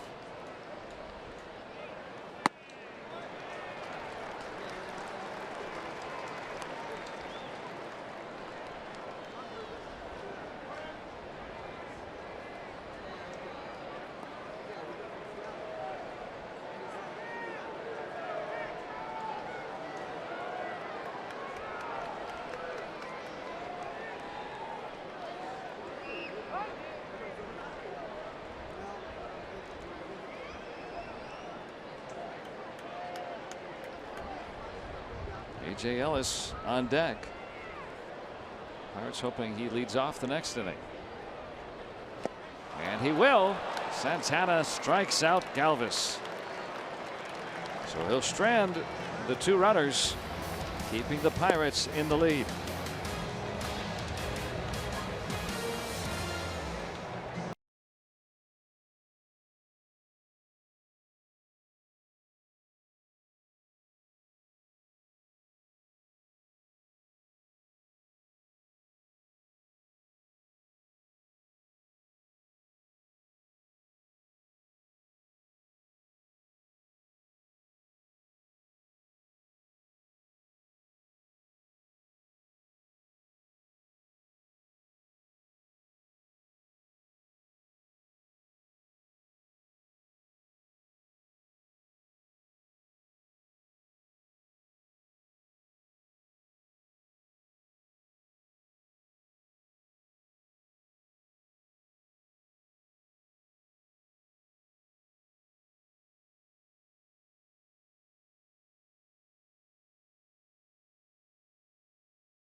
Barrel.com, now the only way to buy a car.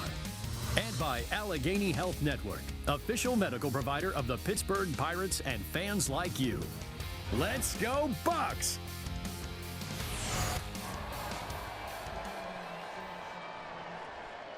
Six to 4, the Pirates have kept the lead. Hunter Renfroe with a home run.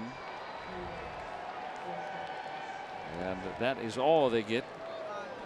Tile done after 4 2/3 innings. Tyson Ross allowing a pair of home runs today. One to Dickerson and then the grand slam to Moran. The other run came across from Elias Diaz. With a 2-out, 2-strike RBI double this last time.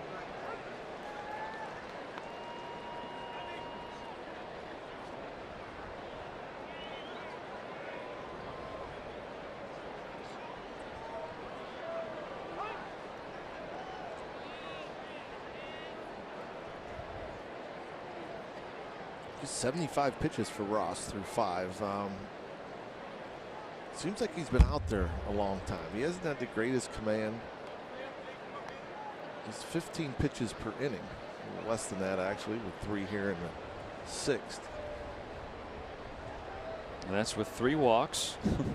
That's what I mean. It just, I'm like, wow. You're thinking that he's got to be getting closer to 100. He hasn't struck out anybody today, so I mean maybe that you know, seen some balls put in play. Jose Castillo, left-hander, starting to loosen.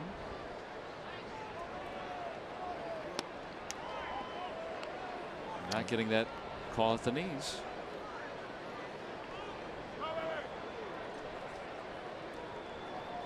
Gregory Polanco on deck, and then it would be Mercer here in the Pirates' 6th.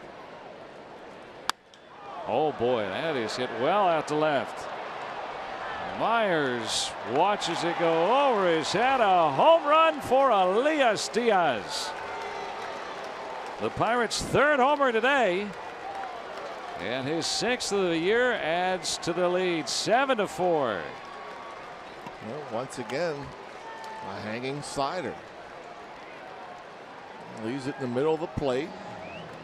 And Diaz is all over it. And Diaz a bit of a surprise being in the lineup the day after a night game. He's been getting all the starts since Cervelli has been out. And he's taken advantage. Almost the same pitch that he hit for the double. This time able to get it airborne, stay inside it, and towering shot. 6 or so rows deep. And Tyson Ross done after 5+. Give up 7 runs today.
High with his 6th home run. How about that? Adding to the Pirates' lead. Jose Castillo. 101, 245. Just his 12th appearance. This is his 12th appearance in the major leagues for the rookie. Out of Valencia, Venezuela.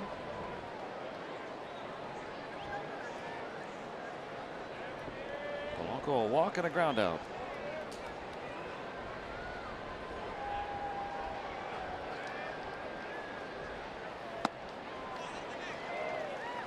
And bringing in a lefty to face him lately has not been of much advantage to the opposition. Polanco now 8 for his last 12 against lefties. And I mean, and there's power in there too. I mean, yesterday we saw it. He's been able to stay on the soft stuff, the breaking ball. It's been impressive to watch.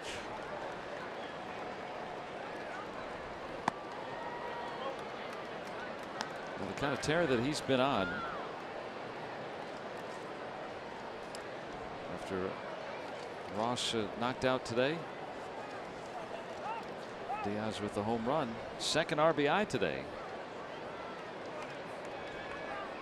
Not showing any fatigue in his 9th consecutive start. Off day mixed in there. Polanco struck out looking. Let's look at our Allegheny Health Network injury update. And the Pirates announcing that Sean Rodriguez is going to begin a rehab assignment with AAA Indianapolis. Strained right quad, putting him on the DL. And so Clint Hurdle saying today he's going to move around, play all positions, try to get him a lot of at bats.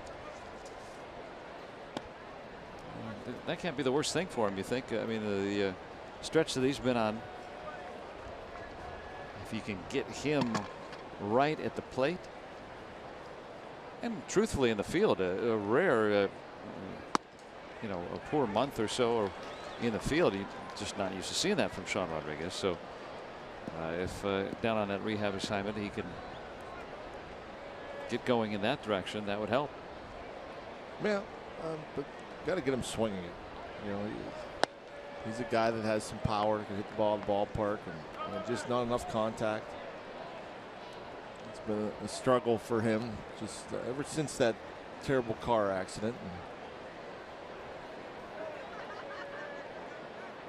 It's easier to work on things in a rehab assignment than at the big league level. And that's the Pirates' hope too. So that's where Rodriguez will be, as the Pirates will bus up to Los Angeles following this one. And begin a 3-game series with the Dodgers tomorrow night. Pitcher spot due to follow. Jose Osuna in the on-deck circle.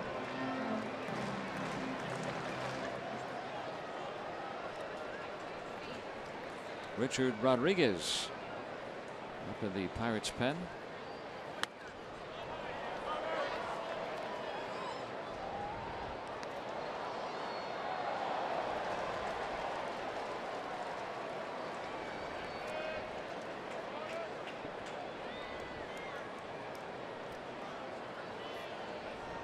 Count full on Jordy Mercer.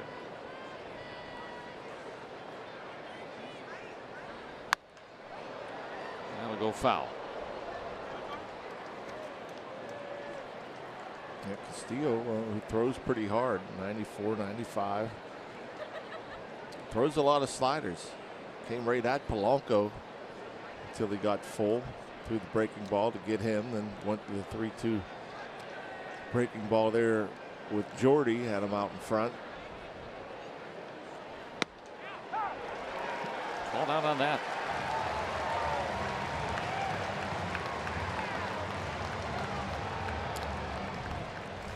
That was a fastball.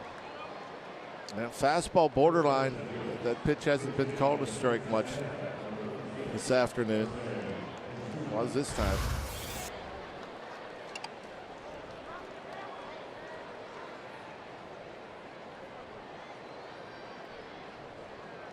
That means the bases are empty for the pinch hitter, Jose Osuna.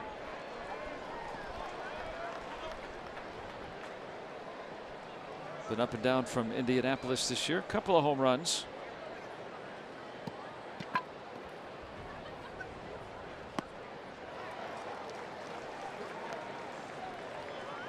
really hit lefties well when he was a starting player last year. That did not fare well as a pinch hitter, which you would imagine, you know, for a rookie, that's got to be very challenging, but fared very well against lefty starters.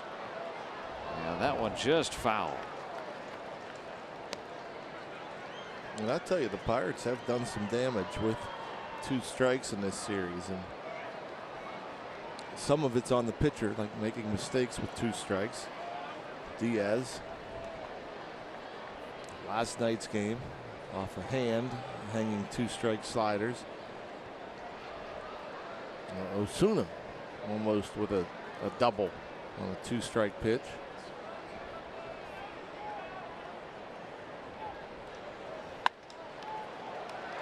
Caught by the Gold Glover Hosmer. But the Pirates had a run in the inning. Elias Diaz, home run number 6. And the Buccos have their lead back up to 3.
Pirates home runs. 3-run advantage, and look at our Point Park tweets. Andrew tweeting that his little one harassing the bullpen, right? Yeah. Got a ball from Richard Rodriguez today. Well, that's nice. Always letting the kids have fun at the ball game. Those are the bullpens stacked upon one another. And now Richard got a ball back from the umpire. Yes, sir. Look at the numbers. Impressive stuff. 2.03 ERA, 26 games, 31 innings, 42 strikeouts, 3 walks. 2 of those walks intentional. Guys getting loose, even if they're not throwing. A.J. Ellis had an RBI single back of the second.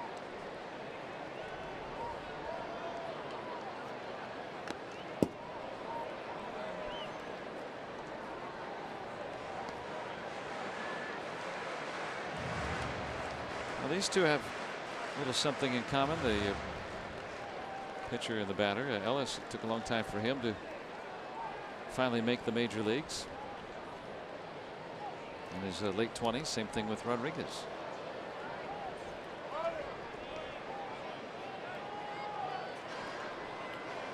You know, for whatever reason, it's different, I guess. Especially, but if you're able to stick around in the minor leagues and play into your late 20s, it means you're pretty good. You know, you're just not in the right organization, or you just haven't figured things out. luck is involved, I think, with being called up. Might be an organization that there aren't any injuries, or not many, or they have a bunch of good arms in Rodriguez's case.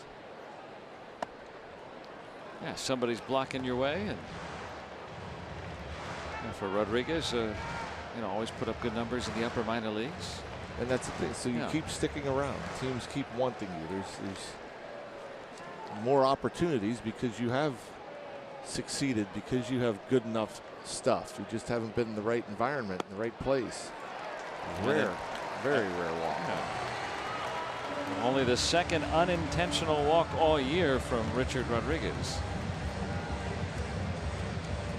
And next Saturday, you want to make your plans coming out to PNC Park. The Pirates will be hosting the Phillies on Saturday at 4:05. And the Pirates are giving away a fedora to the first 20,000 fans. Thanks to PNC Bank, there'll be a doo-wop and a car show at the Jim Beam block party before the game out on Federal Street.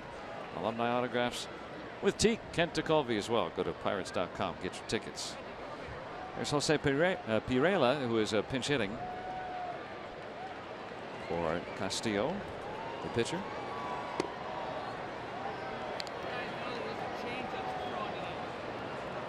Yeah, Rodriguez coming in with 42 strikeouts and 1 walk that he didn't mean to issue. Now 2.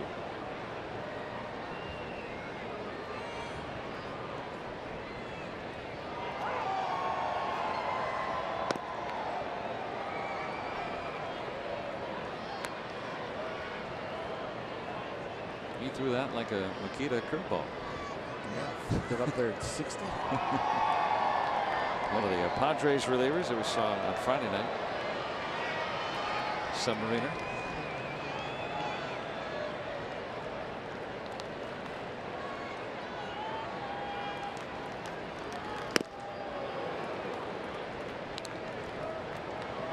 He gets as much swing and miss as anybody in that fastball. And we've seen him throw it up as hard as 94, 95. But even at 91, 92, he gets a ton of swing and miss.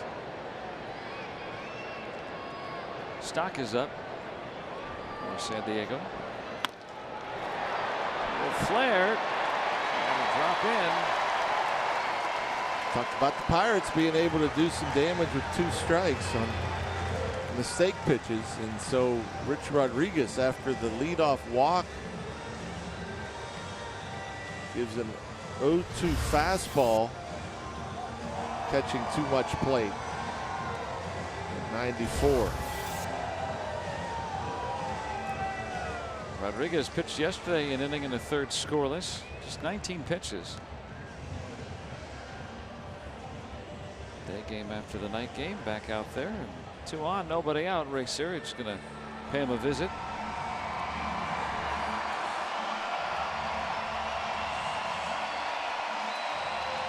Stephen Brault's going to get up. Made his homecoming on Friday. Didn't go very well, so might get a second opportunity. Looking ahead with Hosmer starting a stretch of 3 out of 4 left-handed batters.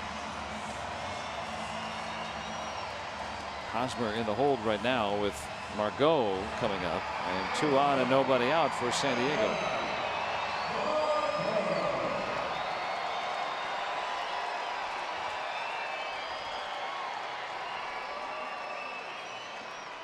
Even though he's pretty speedy, he is grounded into 6 double plays.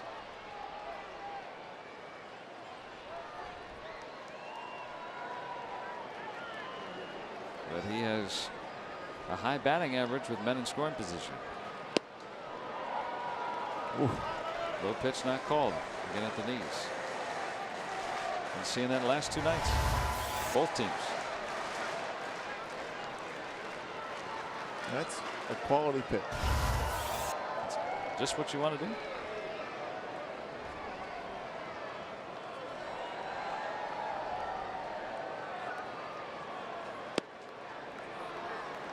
The Atlanta Braves built a series of division winners on that pitch, right? No, that was the Leo Mazzoni edict, right? Well, but they got I mean, they were. It's 4 and I'm 5 simplifying inches it. further away from that. Yeah, But that's when fair. If they needed to go there, they could all go there. They didn't always have to be on the corner at the knees. They could be a few inches off, and if they got that a few more inches off. But they had impeccable command, those guys, Clavin and Maddox, and they could just John repeat Smoltz, it. Steve Avery for a time. Smoltz was, you know, he didn't nibble as much. Smoltz would come at you more, but yeah, they would. Clavin and Maddox would put the ball wherever they wanted. In danger of walking Margot, which would load the bases. Don't like what's waiting in the wings. Will Myers on deck. Both teams have led today.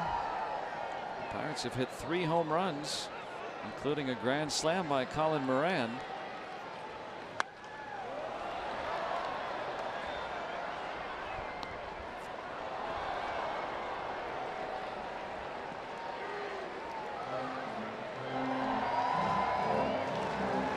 Yates has joined stock.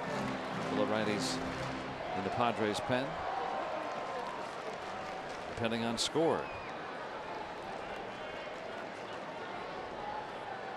A walk, a single. 3-2.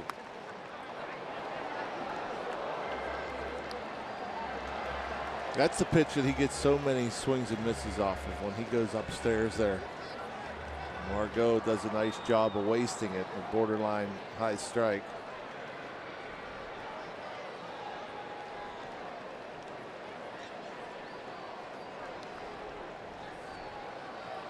Ellis at second, Urela at first. Margot 396 with men in scoring position.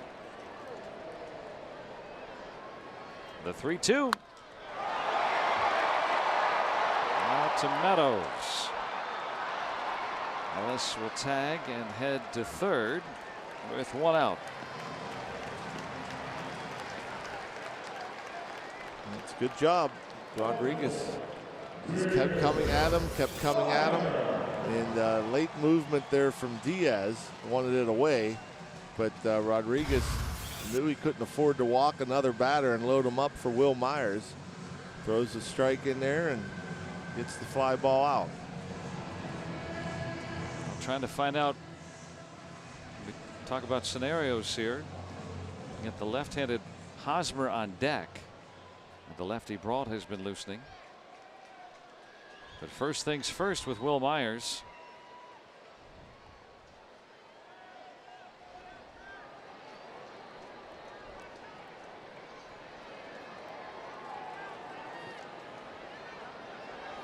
Sixth inning, 3-run lead.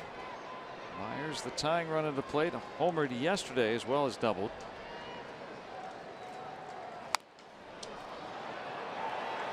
And Moran. And deep at third. Ellis will score, and now it's 7-5.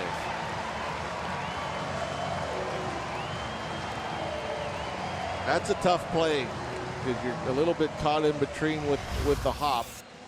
And Colin Moran backed up a step to get himself a better hop.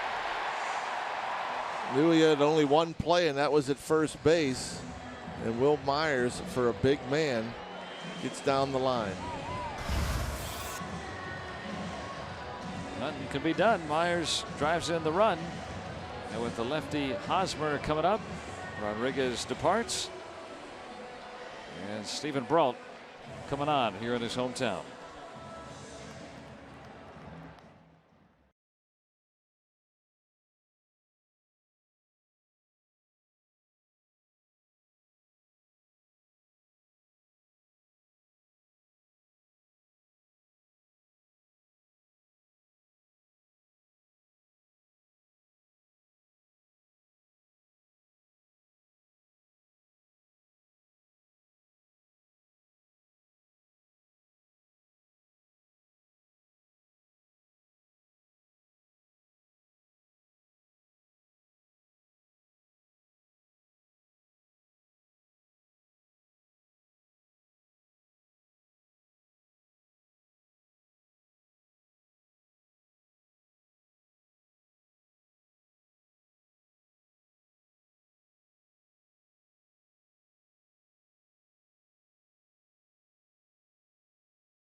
here in the 6th. 1 out.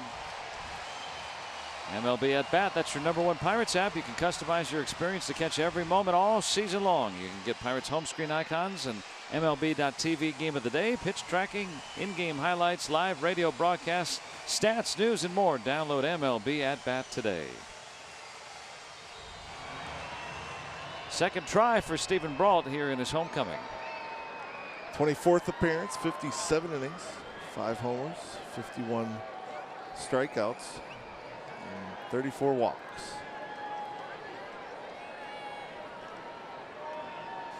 Trying to face the tough lefty and Eric Hosmer.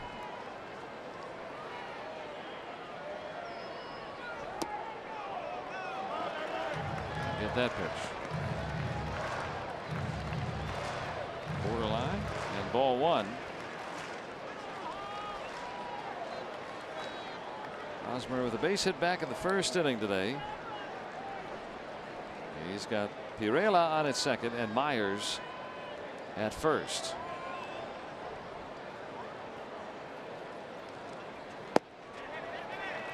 Brault has done well against lefty batters. They've slugged just over 200 against him this year. So, I mean, he's kept damage to a minimum.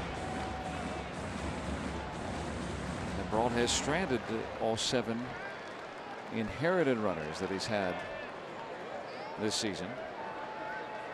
Most often starts an inning, but has done well.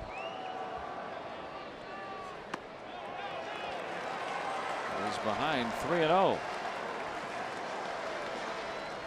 And this is where, you know, with the Pirates and only having the one lefty other than the closer Vasquez, with a guy like Brault, who's certainly capable of getting guys out. Problem is you bring him into these situations to get a lefty. The walks are up there.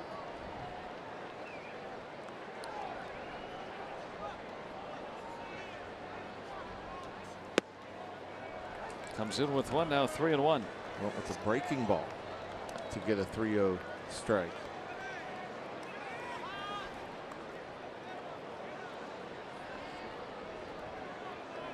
This starts a stretch of 3 out of 4 lefty batters. There's Vasquez, hoping that he'll pitch today. Pirates keep the lead in jeopardy here in the 6th. He's back with another 3-2.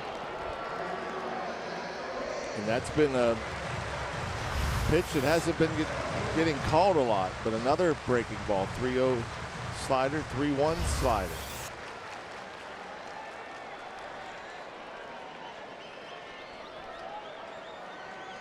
Joe Musgrove, 7 scoreless on Friday night. High school teammates at Grossmont High School.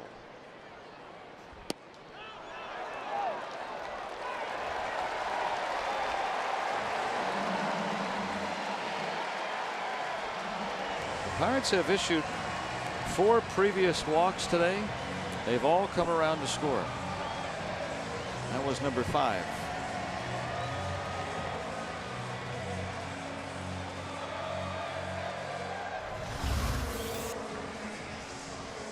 That's a good take. I mean, that's a borderline pitch. And again, a pitch that hasn't been called.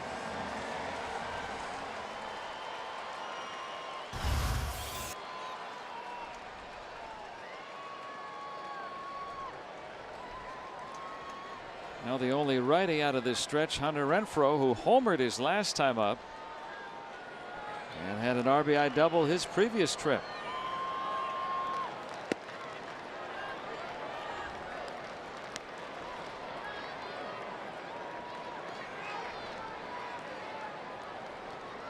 Renfroe between the Padres and his 26 home runs with them, 4 more at AAA last year. He's got some thump.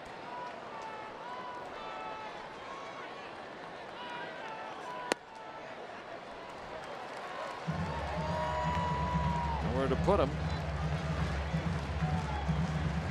And I like the way it started. Stay away. Let's see, 3 career grand slams. Stay away from the power. Stay away from the power. Got the shift on there too, so he does roll it over.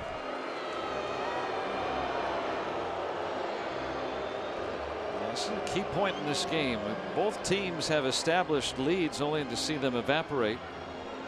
The Pirates have taken their latest lead because of a grand slam by Colin Moran. They don't want to return the favor.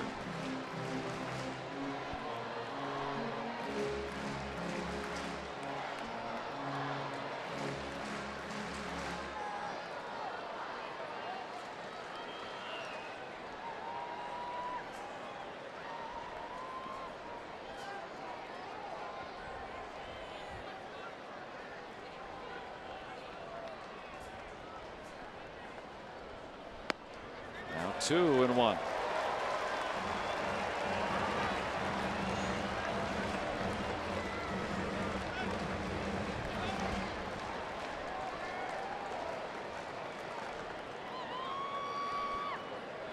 Two lefties coming up next, and Pirates wanting Brault to be there, but he's walked one and now behind another.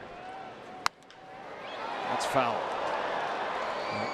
You could tell that's what he's looking for. Renfroe looking for something middle in. Now who knows if he'll adjust his sights or his approach now that he has 2 strikes on him, but boy, that ball running in on him, he was ready for it.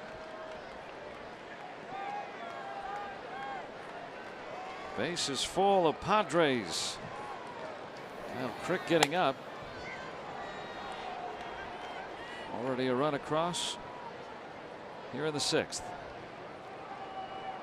2-2. Spoiling that one. The one thing I knew about that last pitch was it wasn't intended to be up and away. Diaz put that mid up there, up and away, really early. I know it's not intended to be up there. You're not going to try to throw it up there, but it ended up being a little slider. Tied him up, which goes to show you that the approach did change with 2 strikes. All of a sudden, Renfroe, who was on that slider and pulled it foul on a 2-1 pitch, at 2-2, tied up on a pretty similar pitch. Out to medium right. Shouldn't score him. Urela tagging. And what a strike there by Polanco. Yeah, there's no chance. And he put an exclamation point on that. It's a big out. An easy catch for Polanco and showing off the arm. Just in case. Right there.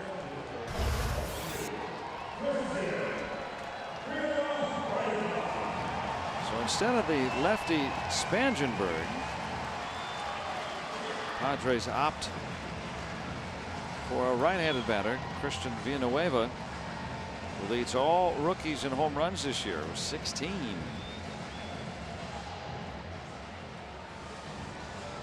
Kind of an all-or-nothing style hitter.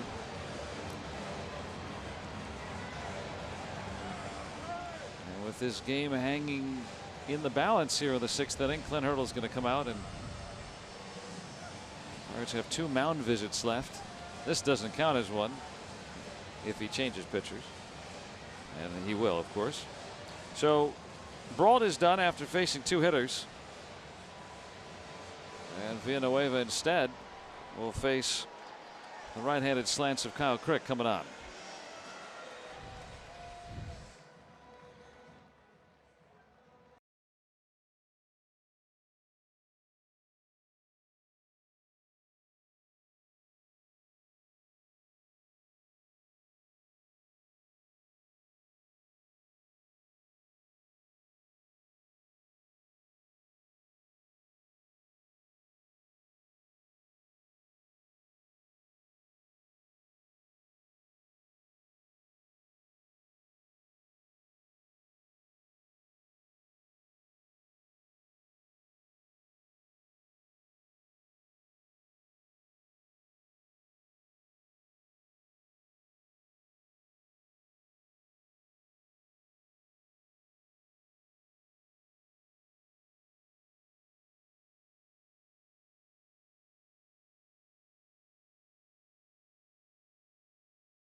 Richard Rodriguez is. They both sit and wait.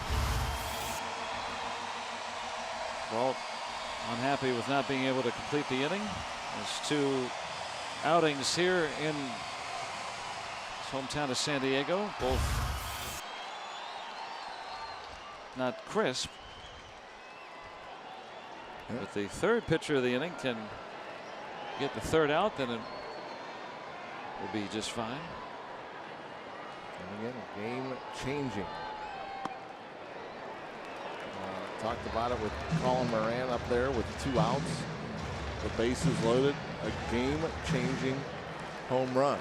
And these situations, if you get out of them, obviously are game changing. Will help. Villanueva up there ready for the fastball, charging fastball, thinking fastball, didn't get it. Bad looking swing. Villanueva has crushed lefties this year. Right-handed pitching, a different story.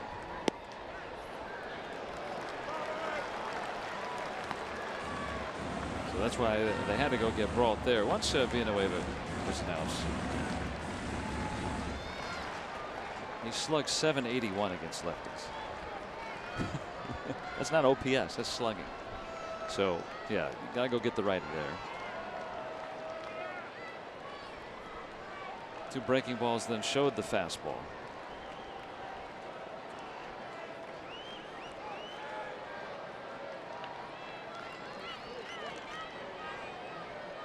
What's he come in with here? A Crick, not exactly immune to walks either. And he's in a jam here.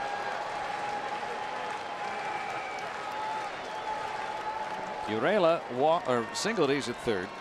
Myers at 2nd. On the infield hit, Hosmer walked, he's at 1st.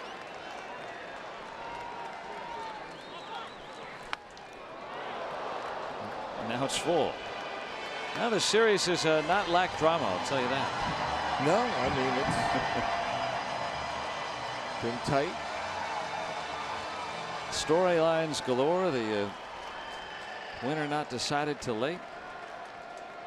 This seesaw affair. Art's trying to cling to the lead. Bases loaded, 2 outs. The 3-2. He struck him out. Crick fans the pinch hitter Villanueva. The Padres have left on 9 through 6, and the Pirates lead by 2.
Searage talking with Stephen Brault,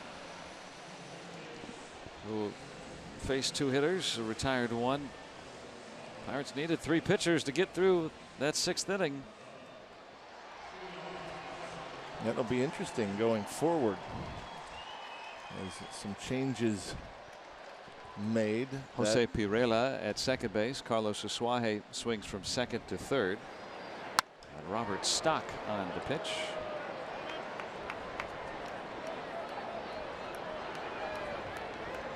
There's Asuaje who swings over, so the pitcher now in the 5 spot in the San Diego order. Top of the order coming up for the Pirates.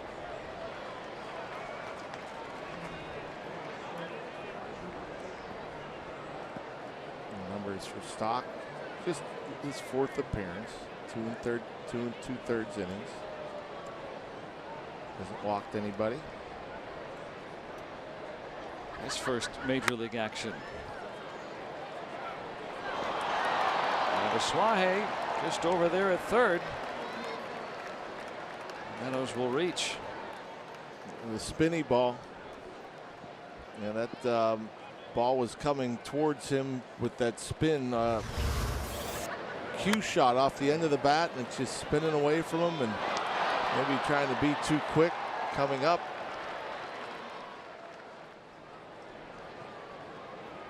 That'll be an error. Nice little break for the Pirates. First game back after being recalled from El Paso today.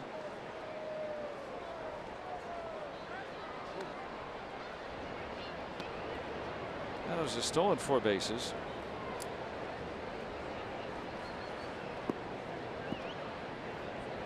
Josh Bell has walked twice today. Hard hit and through. Meadows will take third. And the Pirates trying to add some insurance here in the later innings. That would be ideal. You know, at bottom of the 6th inning, come up with a big hit. It's a different score, obviously, and they put only 1 on the board. And so what do you want to do? Come back and get at least that many. A little more breathing room. It's interesting how Clint Hurdle has gone to his bullpen, bringing in Crick as early as the 6th. Pirates have needed 4 relievers to get the last 4 outs. Yeah. I assume Crick will pitch the bottom of the 7th. And we might see Vasquez early, depending on the score, obviously. Try to increase the cushion. Infield in halfway. Not very deep. Renfroe. That's the first out.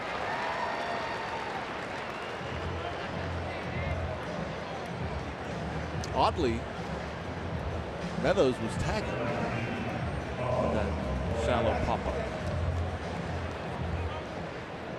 That's not one you're going to run on. Yeah, that's the one you probably want to get off the bag a little bit, halfway. Maybe not halfway, a third of the way down. Robbie Erlin, the left-hander, will be called upon here. Pirates have 3 of the next 4 to bat left-handed. So Stock is done, and the Pirates threatening to add to their lead.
Corey Dickerson with his first home run since May the 4th. That got the Pirates on top early, but the Padres in this back and forth affair assumed the lead in the second inning and added to it in that third. On Renfroe's double, he would later homer as well in the fifth.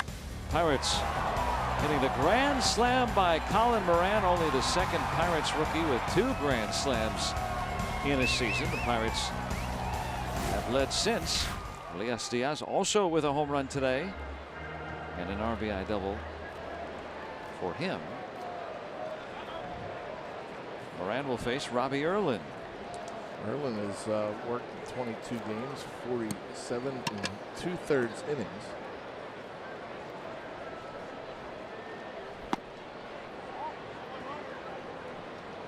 Fastball, slider, curveball change. Erlin, not a hard thrower.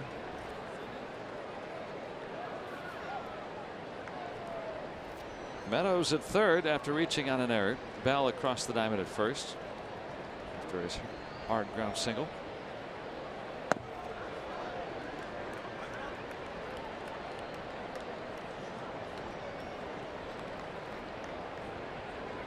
Moran with 2 hits today.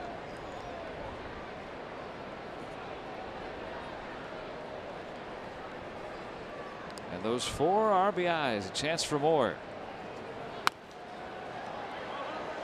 Always looking so calm up there, Colin. Just a slow heartbeat. The idea he loves hitting in these situations, and that's why Clint Hurdle is comfortable with Colin Moran, the rookie, batting in this cleanup spot.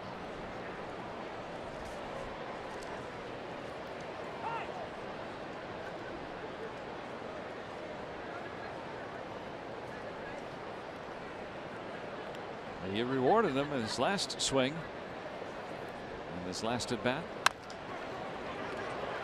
Back to Hosmer, and Meadows is out.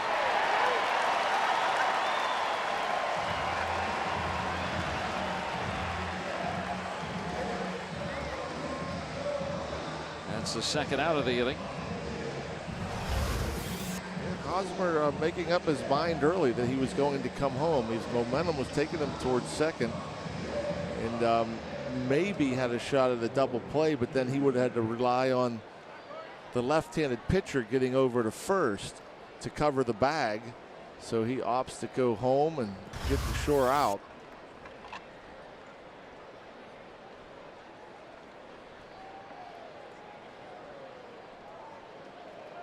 Now a 2-out chance with first and second for Corey Dickerson.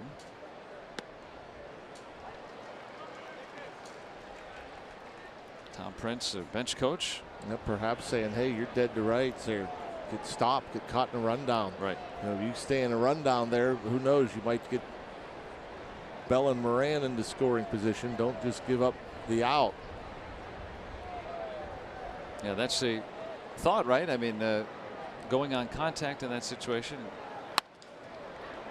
That's a foul ball. I mean, if it's a double play, it ends the inning. But if you do get stuck, right? I mean, there's a chance you end up with a better situation. You could have second and third. You never want to give up an out. And so, you know, and you know that before the balls would play, if it's on the ground, you're going home from third base. And so if the ball's hit hard enough and you're watching the play and you know that you are going to be out and you have no chance of eluding a tag, if that's a bang bang play, then you're going to go into the bag. But if you know that you're going to be out by a step or two, put on the brakes.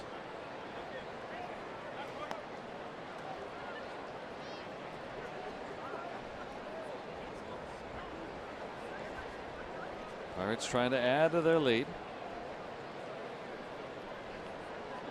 Dickerson has scored a couple of runs today.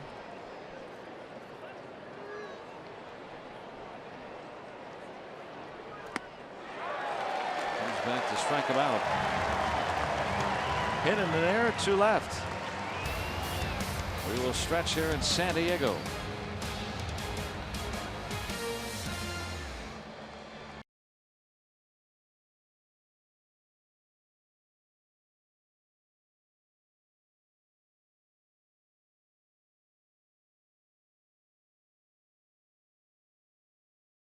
We like to stay here during the stretch, and let's listen in here in San Diego. Please stand and welcome back U.S. Coast Guard Petty Officer Second Class Mike Gallagher. Please sing along as he presents God Bless America. God bless America, land that I love. Stand beside her and guide her through the night with the light from above. From the mountains to the prairies to the oceans white with foam. God bless America, my home, sweet home. God bless America, my home, sweet home.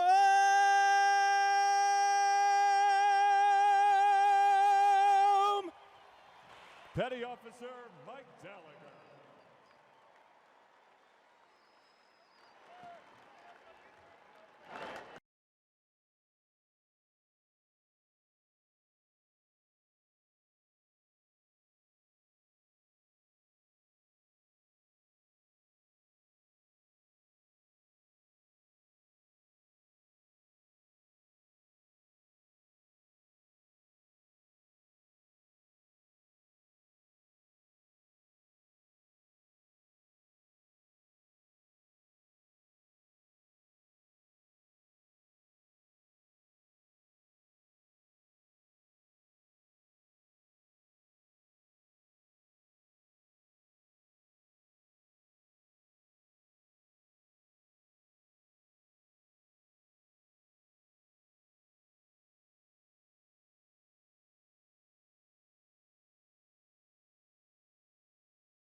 Pirates hoping for a good stretch of baseball here on the road, looking for their second straight series victory. Need 9 outs to get there as we start the 7th. Hopefully that top of the 7th not cashing in with one of those just one run doesn't come back to haunt the Pirates. Much like last night, you had a runner in third, nobody out, couldn't bring him in. Down the line, but foul.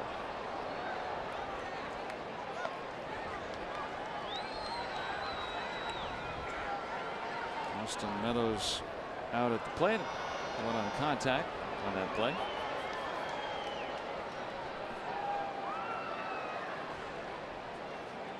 The Padres are kicking themselves. They have stranded 9 through the first 6 innings. So they've had some opportunities. More than what the Pirates have had, with the Pirates with 3 home runs today. Padres with 1. Yeah, I guess that works both ways. The bottom of the 6th, Padres bases loaded, 1 out. And don't get anything further after the early run.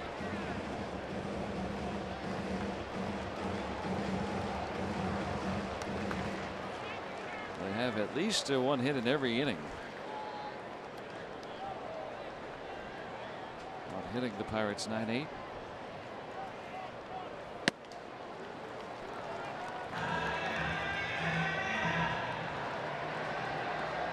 Galvis out on deck. The Pirates for the first time today stranded a runner or a batter that they had walked on base. First 4 all came around to score, and here's another.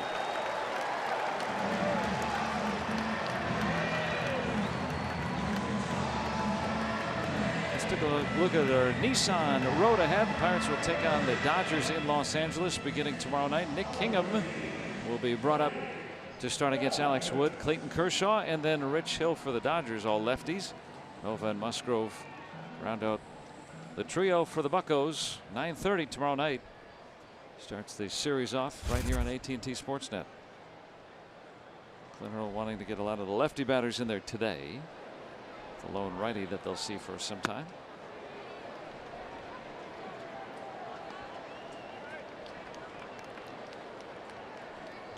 Galvis has walked in his 3 plate appearances.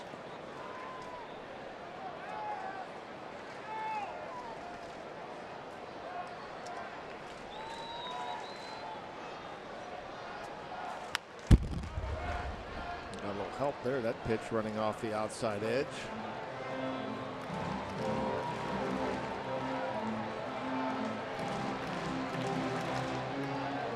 Two strikes on him.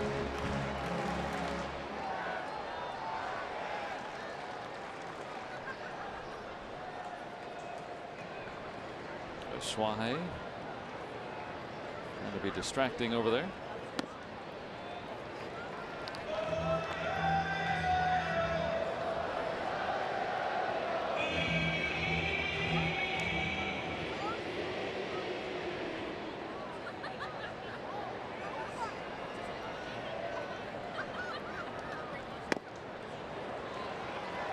Now it's even up.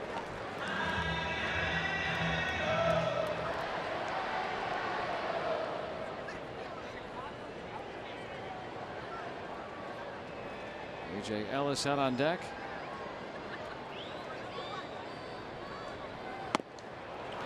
Again, a little help. Cal Crick doesn't have the best command. We've seen better, but able to get ahead. And after leaving the count at 2-2, goes upstairs and gets the chase.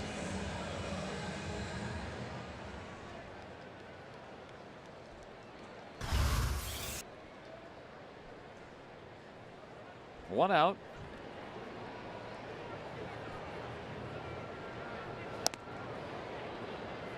We had a similar situation. Ellis came up back in the 2nd inning. Had a double play chance for him, but hit a ground ball, but he hit it hard and through a hole. So win as an RBI single for him.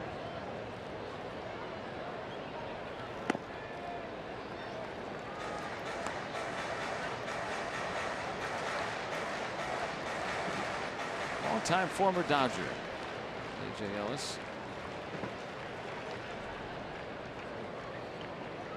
backup catcher here in San Diego.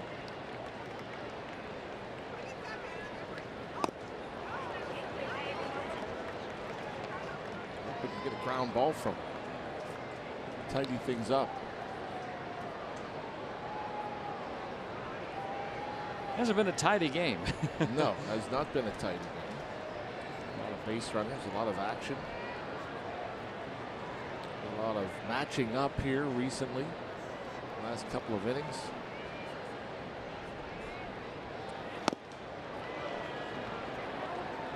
Kind of hard to put that pitch on the ground. Going up on Ellis. Crick's more of a strikeout guy, right? Well, doesn't mean you can't get a ground ball.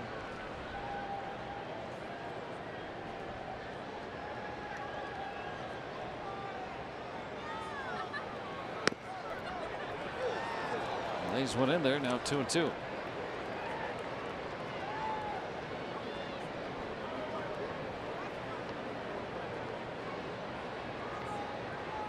Crick is the 4th Pirates reliever. Jamison Tyone went 4 2/3. After Musgrove's 7 in the opener, 2 straight Pirate starters couldn't complete the 5th. Borderline high. Crick is trying to finish him upstairs. He's not thinking ground ball. He's thinking getting a fastball by him.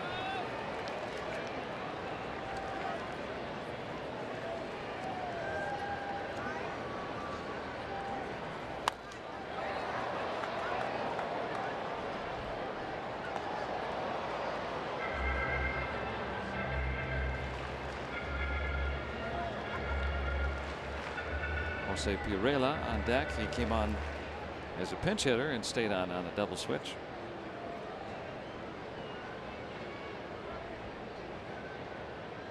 Suaje on at first, not a threat to run.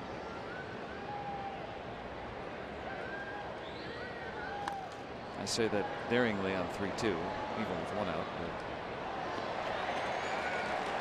sometimes. It all depends. I think the matchup depends. It's the likelihood of Ellis swinging through it. Maybe you're more likely to get a strike him out, throw him out, than you are ground ball double play.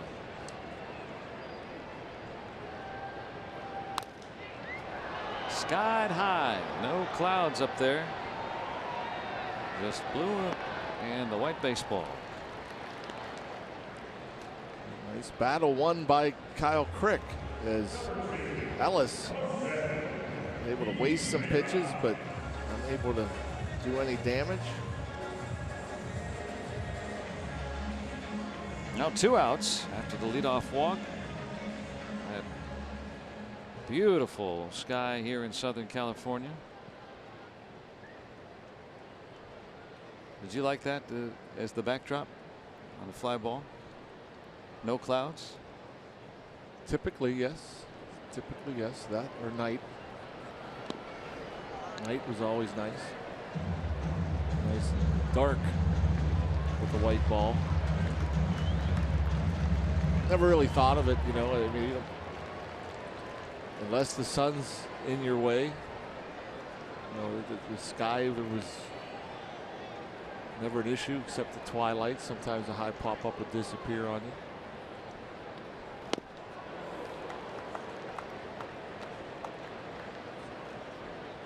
That breaking ball disappeared beneath the bat of Pirela. Adam Simber giving up 9-man pen for the Padres, so they got plenty of options down there. Pirates employ 8 relievers, at least for right now. Nick Kingham going to start tomorrow.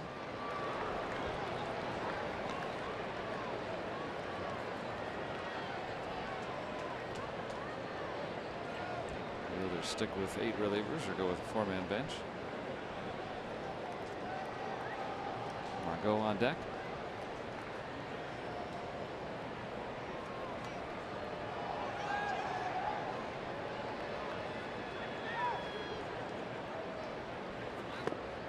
Assuming Crick gets through this inning, and let's just say the score remains the same at 7-5, I am curious to see. His Glass now loosening. I'm curious to see who comes out to start the 8th. Maybe Tyler Glass now. He's pitched just a few times with a lead, and never this late with a lead, with a narrow lead at least. Pitched very well yesterday. 6 up and 6 down against Glass now.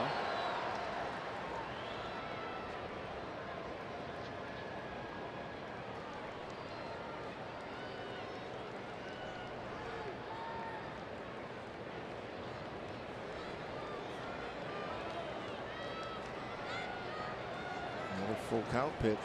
I would think Pirela looking dead red fastball. Power versus power right there. Pretty good cut at it. I love watching that. When you know, I mean, you think you know what's coming, right? And they take the swing, and the pitcher still throws it right down the middle. And yeah, and I know a lot of people. battle. A lot of people see that foul ball right there that goes straight back behind home plate and think, "Ooh, he just missed it." Not so much. He was late, and that's why he fouled it off. He wasn't able to get the barrel of the head out there. just missing it is popping it up. I mean, you're closer to making solid contact if you're popping it up. Pulled that one foul. But more times than not, on a foul ball that goes straight back to where you can see it go back to the netting, the ball's by you. I mean, it's a late swing. I never thought about it that way. I always thought, yeah, you foul it straight back, you're really on it.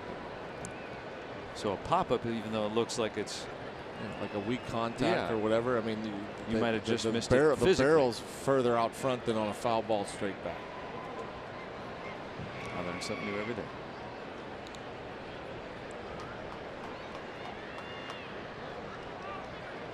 Most cases. I would say, yeah. I mean, if we were to show the side view of where the foul ball was hit, it's usually pretty deep.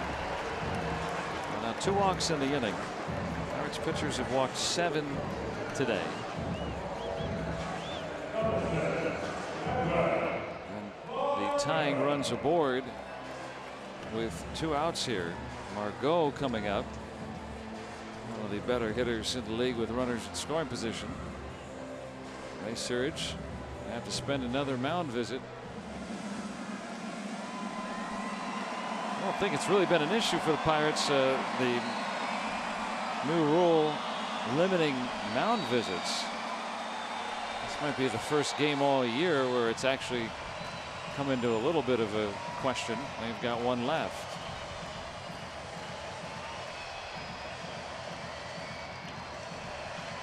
And you're kind of caught here. You know, the lineup is turned over. Crick at 33 pitches. But you got Glass now up there, and you know, he's not come into this situation. Trying to strand the tying runners aboard.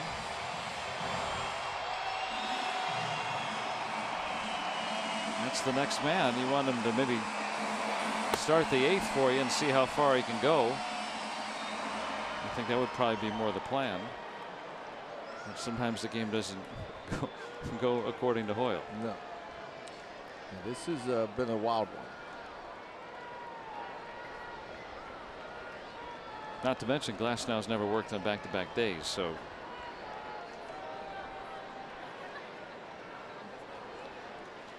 Margot 0 for 4 today, though. That's a pretty good pitch. Just whether he was trying to hit that corner or whether he was trying to get the chase, hard to say, but that's a perfectly located pitch. Not going to get any damage done against that. Good chance you get a chase if a guy's hunting fastball.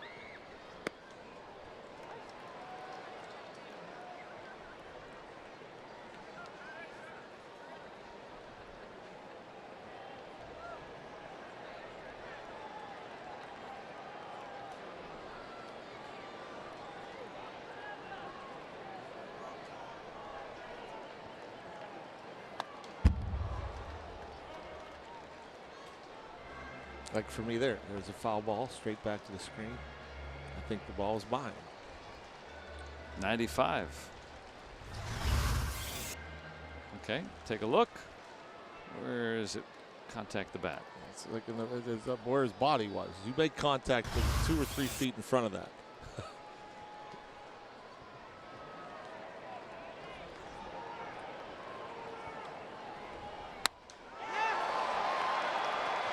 Right at Dickerson.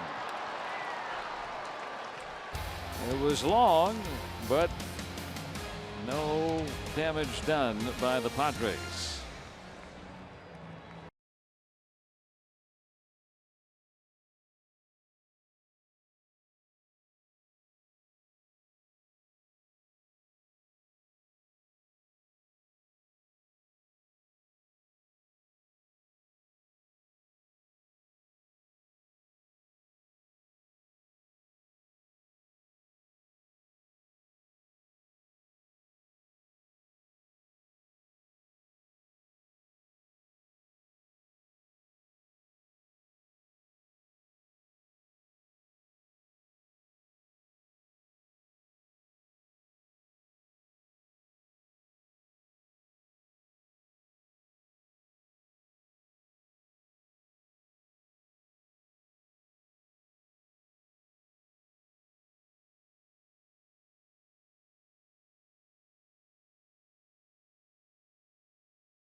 Allegheny Health Network Supermo. The Pirates trying to take back Sunday and take their second consecutive series. They're up 2 as we start the 8th.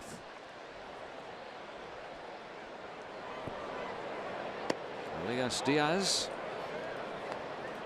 facing Adam Simber. Coming from down under.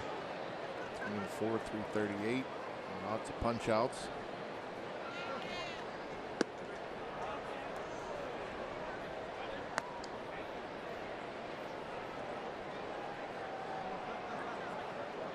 RBI double today, and then the homer his last time up. 6 home runs for Diaz. 4 years ago, he combined in AA and AAA to hit 6 home runs. That has been the most he's ever hit as a professional. And remember, he has been a backup for the most part.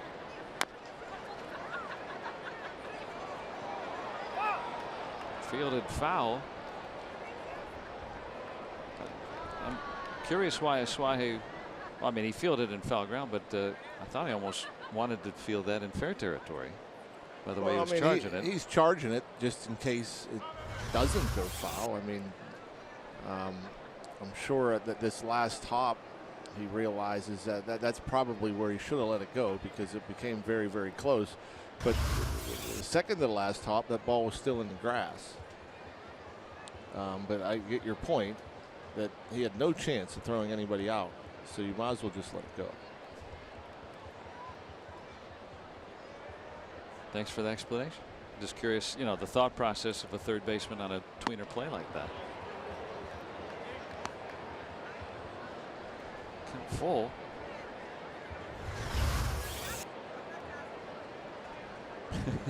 How do you learn to throw like that? Yeah, that's so bizarre. And it's so hard to pick up as a hitter.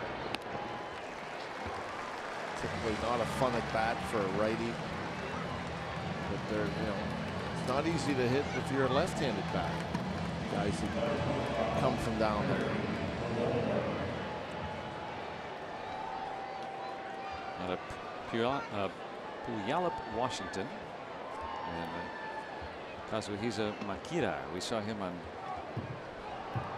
Friday, where he has that submarine style, but he also throws for a conventional pitcher, so to speak, as slow as anybody you'll ever see. What, about 80, I think? He topped out about maybe 82. Throwing a 50-something mile-per-hour curveball at times. That seemed to stall before it got to home plate, but it was effective.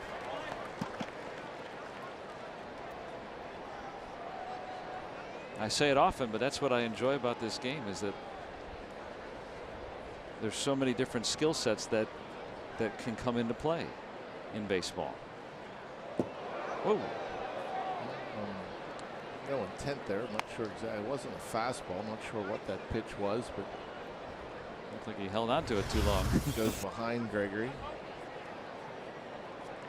Yeah, that's the thing, right? If you hold on to a pitch too long, maybe if you throw an overhand, it might spike it, right? But if you're going in that direction, it's just that's a period keeps going that way. Gets him to pop it up.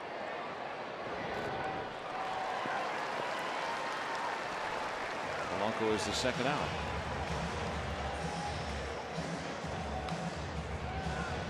Yeah, it seems like there's been a little bit of a run for the Pirates that have faced some strange pitching.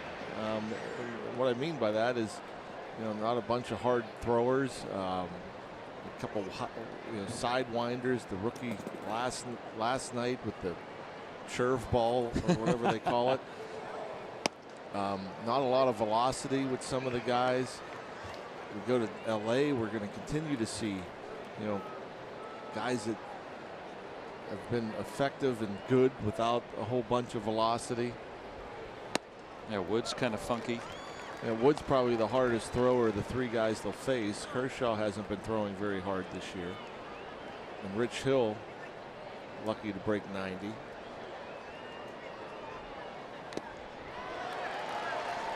And Simbert sends down the side in order. And who gets the 8th? Looks like it'll be Tyler Glasnow.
AT&T Sportsnet is brought to you by the Chevy Silverado and your Western PA Chevy dealers. And by Levin's, the official furniture and mattress supplier to the Pittsburgh Pirates. For the best quality, service, and value, shop Levin's. Let's go Bucks! Here at San Diego, winner will take the series. It's the Western Metal Supply Company, the old building that they incorporated and left up, building into the ballpark. Southern California native Tyler Glasnow pitching with a 2-run lead in the 8th. Yeah, as Clint Hurdle would call it, high leverage situation. And the middle of the lineup, or the tough part of the lineup, it's a swing and miss from the hot hitting Will Myers. Faced Myers last night, got him to ground out on a curveball.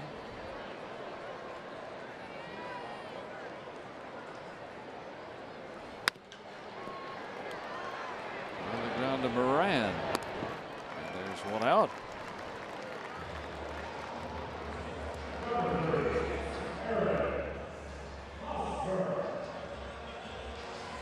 Glasnow has been, just a couple of times, maybe 6th inning he's come in with a narrow lead, but for the most part he's pitched when the club's behind or way ahead. Not the way that he's pitched. I mean, on a game like this where it's been kind of wild, kind of need to go with an extra arm. Give him that shot. Yep.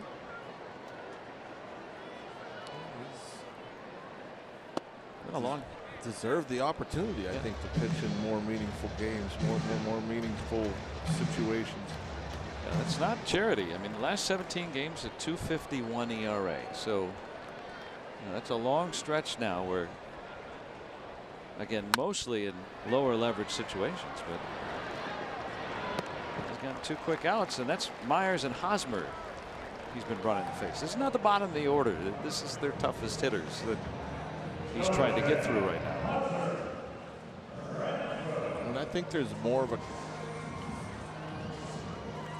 calmness, more confidence in Tyler Glasnow, more no doubt, fearlessness. He got those 2 guys to bounce out last night, and he got Renfroe to strike out looking.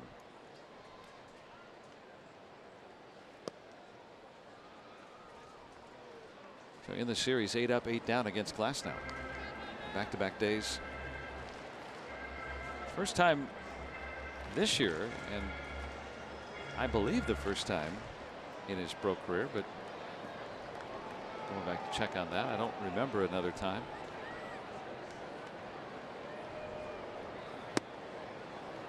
I love it. 98 right down the middle. Hit it if you can. Love to see that confidence. That's a stark difference from last year. I mean, he would be unwilling to do that very often. Look at that back-to-back pick. Go ahead and hit it. It's very difficult. It's 98. It's got that little run on it, and it's he's seeing that play out at the major league level now. Pretty good take. That's a pretty good curveball there, especially after you just swung through 2 fastballs. He's throwing hard. Yeah, that curveball was nasty, and it started in the strike zone. At 85. 99, but out of the zone. Pirates pitchers have put on 7 Padres via the walk today.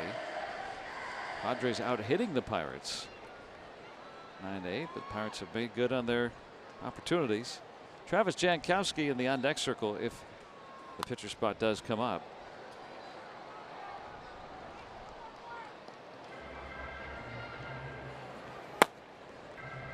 And the Padres got Brad Hand up, their closer. Narrowly escaped last night. Gave up 3 straight extra base hits to start his outing. Glasnow strikes out Renfroe, and he sends down the side in order, protecting the lead in the 8th.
Is going to jump on the bus and head north to LA after the game today for a 3-game series with the Padres in San Francisco, and the regular bus didn't. So what happened? They ended up getting on a double-decker tour bus. That's right, a double-decker tour bus from their team hotel downtown to AT Park. So the bus didn't show up, the normal bus, so their travel coordinator flagged down an empty one that he saw. He said, hey, come over here, hurry up, I need you quick.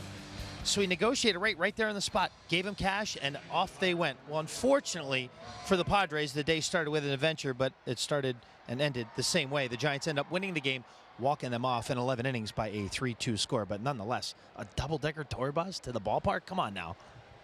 I think the Pirates are going to take a single-decker up to LA tonight. A pair of them. Well, they could have just stacked it one right on the other, right? Well, over here on your right is Embarcadero. There's the wharf. Starling Marte is going to pinch hit for Glasnow. Nice job by Tyler Glasnow. 1, 2, 3 on a day where it's just kind of wobbly and sticky, and it's just not, not easy to pitch. Everybody's been pitching around traffic all day long. Glasnow just comes in and charges ahead. Went right at him. As did Craig Stammen to Starling Marte. 1 out.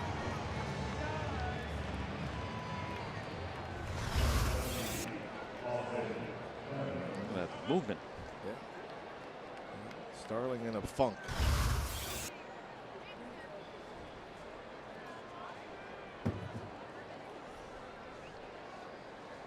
Felipe Vasquez going to be asked to pitch the 9th. Now, if Glasnow had run into difficulty there, you think about Vasquez is going to probably have to come in and bail him out and pitch the 9th. And then you've got another game tomorrow. Well, what happens, if you need him for extended use or even just 3 outs tomorrow? So by Glasnow very tidily pitching that inning. Yeah, ideally, you don't ever want to see your closer in the 8th. Obviously, there's certain situations that warrant bringing them in. You want to make it your choice. Not be forced. You'd like to have your 8th inning guy do what Tyler Glasnow did, and that was pretty much dominate.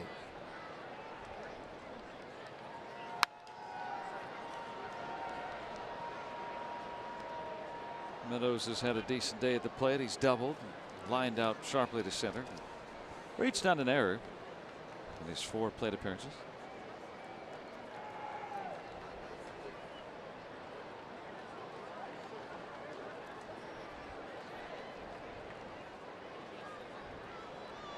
Colin Moran's grand slam, really the difference maker here this afternoon. Pirates have homered 3 times today. There's Colin. Home run, couple of RBIs for Elias Diaz today. Corey Dickerson also getting off the schneid with his first home run in almost 2 months. That started the scoring way back in the 2nd. Yeah, he got that shin guard on, but I think it missed it. I think I don't know if it got above it or below it, but ran a 2-seamer in on his hands. The previous pitch he fouled off, then he threw a slider that yeah, right on the shin, just above it.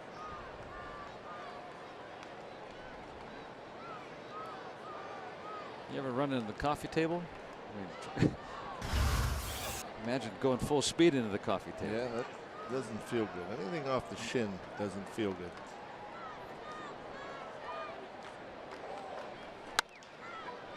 That one might get through. It does. 2nd hit today for Meadows. It's interesting how certain teams play Austin Meadows. Noticed it right away that the wide open middle between the 2nd and the shortstop on Meadow. Look at all that room. How many times has he hit into a shift? And especially with Arizona, it seemed like Arizona took a bunch of hits away from Meadows that he hit up the middle. But San Diego gives him the middle and finally rolls one through that middle.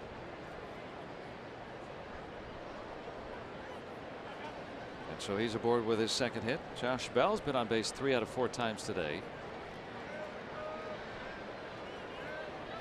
Padres are one of the teams that use the fewest shifts.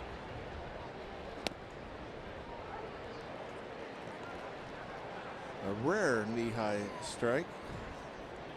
There's a Bell fan.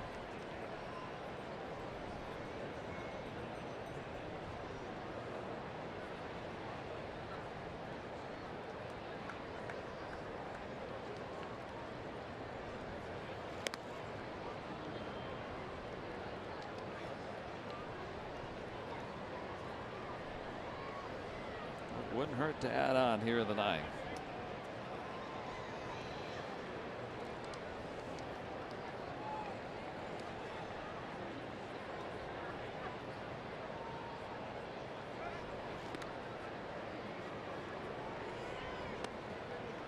Meadows has stolen 4 bases in 5 tries this year.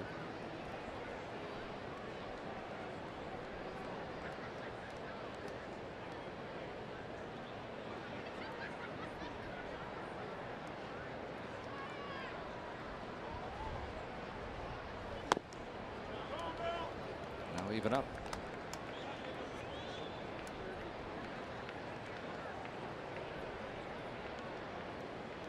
Are you seeing an improved Josh Bell at the plate? You're seeing a lot more walks. I know that. Maybe not so much power yet. Plays along with it. You become more patient. You end up swinging at better pitches to hit. You swing at better pitches to hit, you're going to get better results in most cases. I still think there's a more locked in Josh Bell to where there'll be a little more extension, which would result in a little more backspin. Then you start seeing power numbers, extra base hits. They get 1 there, and that'll be it.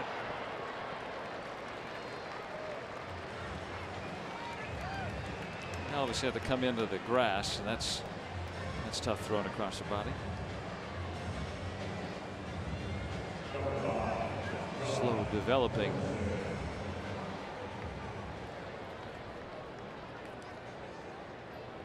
Josh Harrison.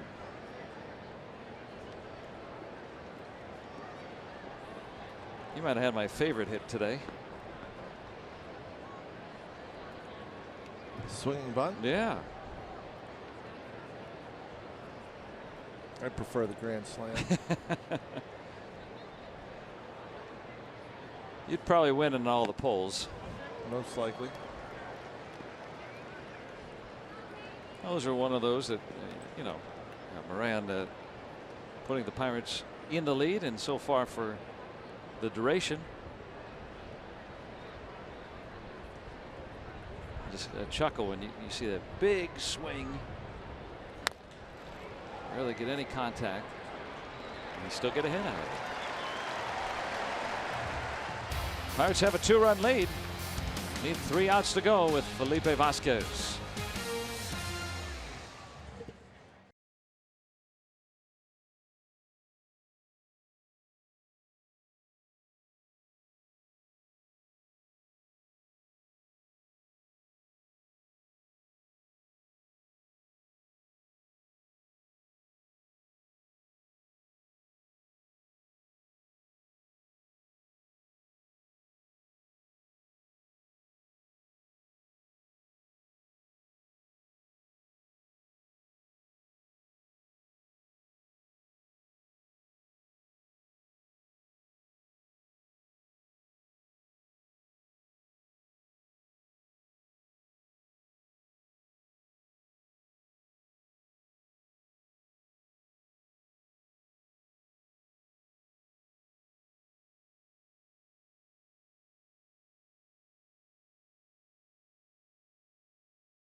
Will take on the Dodgers. Nick Kingham goes against Alex Wood, and Pirates pregame begins at 9:30. It's presented by WB Mason. First of 3 tomorrow night. Final of 3 here, and need 3 more outs to secure the Pirates' 2nd straight series win. Starling Marte is going to stay in the game. He's out in center field.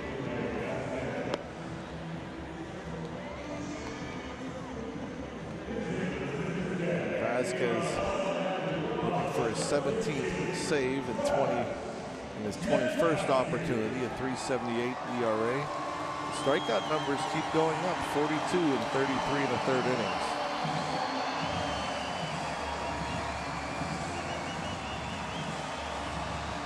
Travis Jankowski will pinch hit to lead it off.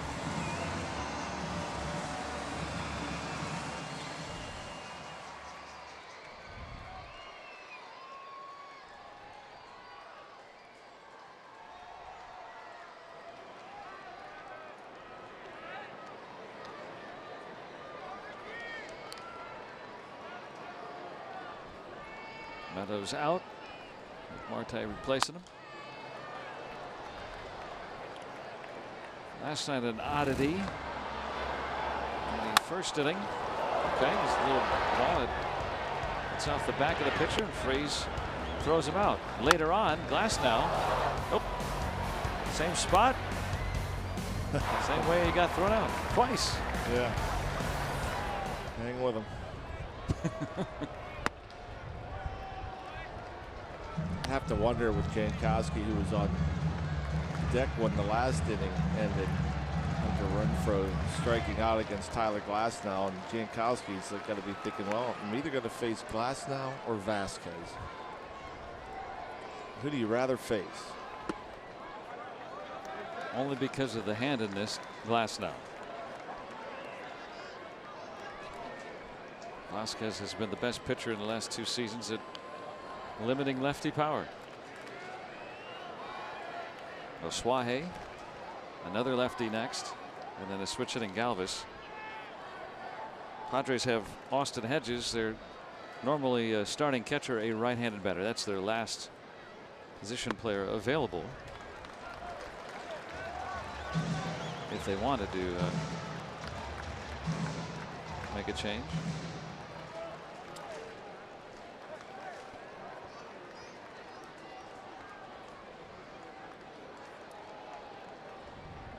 Behind 3-1. I want to bring the tying run up.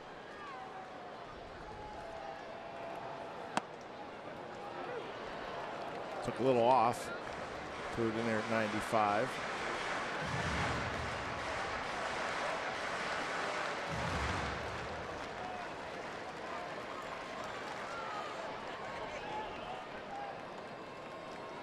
To the leadoff man. This one will get into the seats.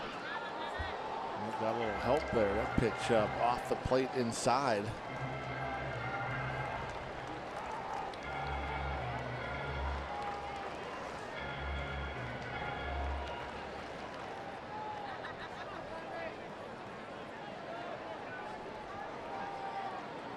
Jankowski 0 for 4 lifetime against Vasquez.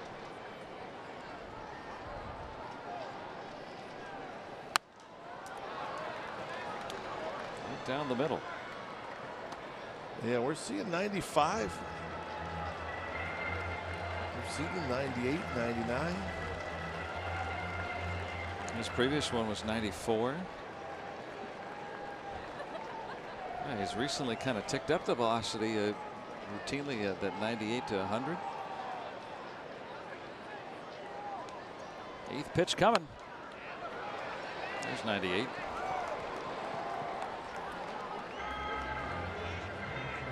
I've asked him from time to time, you know, if he has a spell where he's kind of diminished velocity, anything going on. He says, I've got it in there if I want to use it. Okay, well, needed it right there. Diaz will have a play, and on the 9th pitch there was an out. Jankowski fouls out. Well, those are a lot easier without the wind that he experienced in New York. Much tougher play.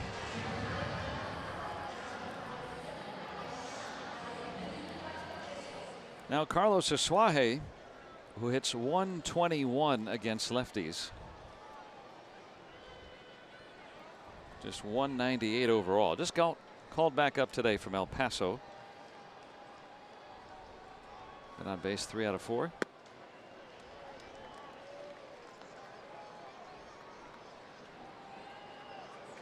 Well, Andy Green has Hedges if he wants him, but not representing the tying run. Has him in reserve. And again, yeah, he's just because you have a right-handed batter doesn't mean you have a better chance of getting on. You don't know what's going to happen, but you have to figure that Aswahe has just as good a chance as Hedges. Yeah, Hedges 176. I mean, so if something were to happen, you tie it up, you still have a player on the bench. You know, the pitcher spot comes up, whatever the case may be. I mean, you don't want to take your 176 hitter and pinch hit him for your whatever 180 hitter, 198. Right.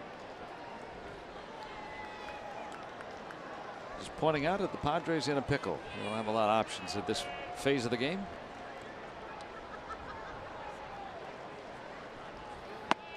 And he struck about 100.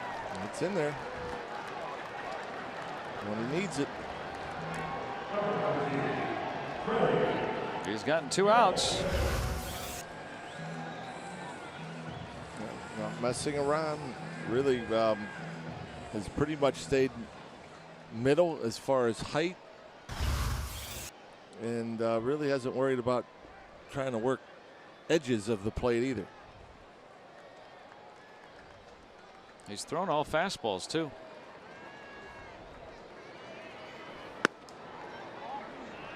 Keeps the theme going. Ball 1 to Freddie Galvis. Pirates an out away from taking their 2nd straight series.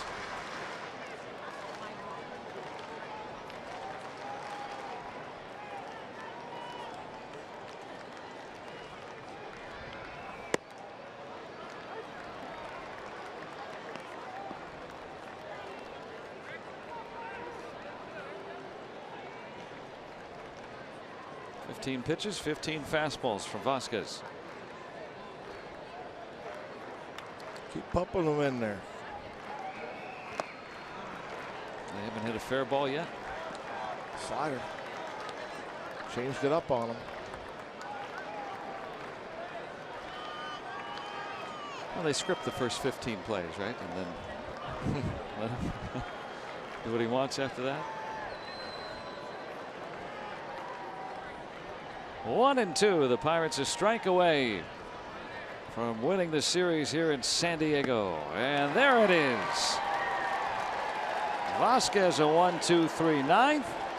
And the Pirates have won their 2nd straight series. 7-5, and getting that big slam from Colin Moran. And that's the difference in the game. The Padres had opportunities with the bases loaded. They couldn't cash in. Colin Moran got an opportunity with the bases loaded, and he cashed in a big way. Corey Dickerson, excuse me, starts off the Pirates scoring with a home run, his first in nearly 2 months. But the big blow, Colin Moran, shaky pitching, but that were able to pitch out of trouble several times, strand a bunch of Padres runners, and it's nice to have on the road, especially back-to-back wins. Good to see him raising it again.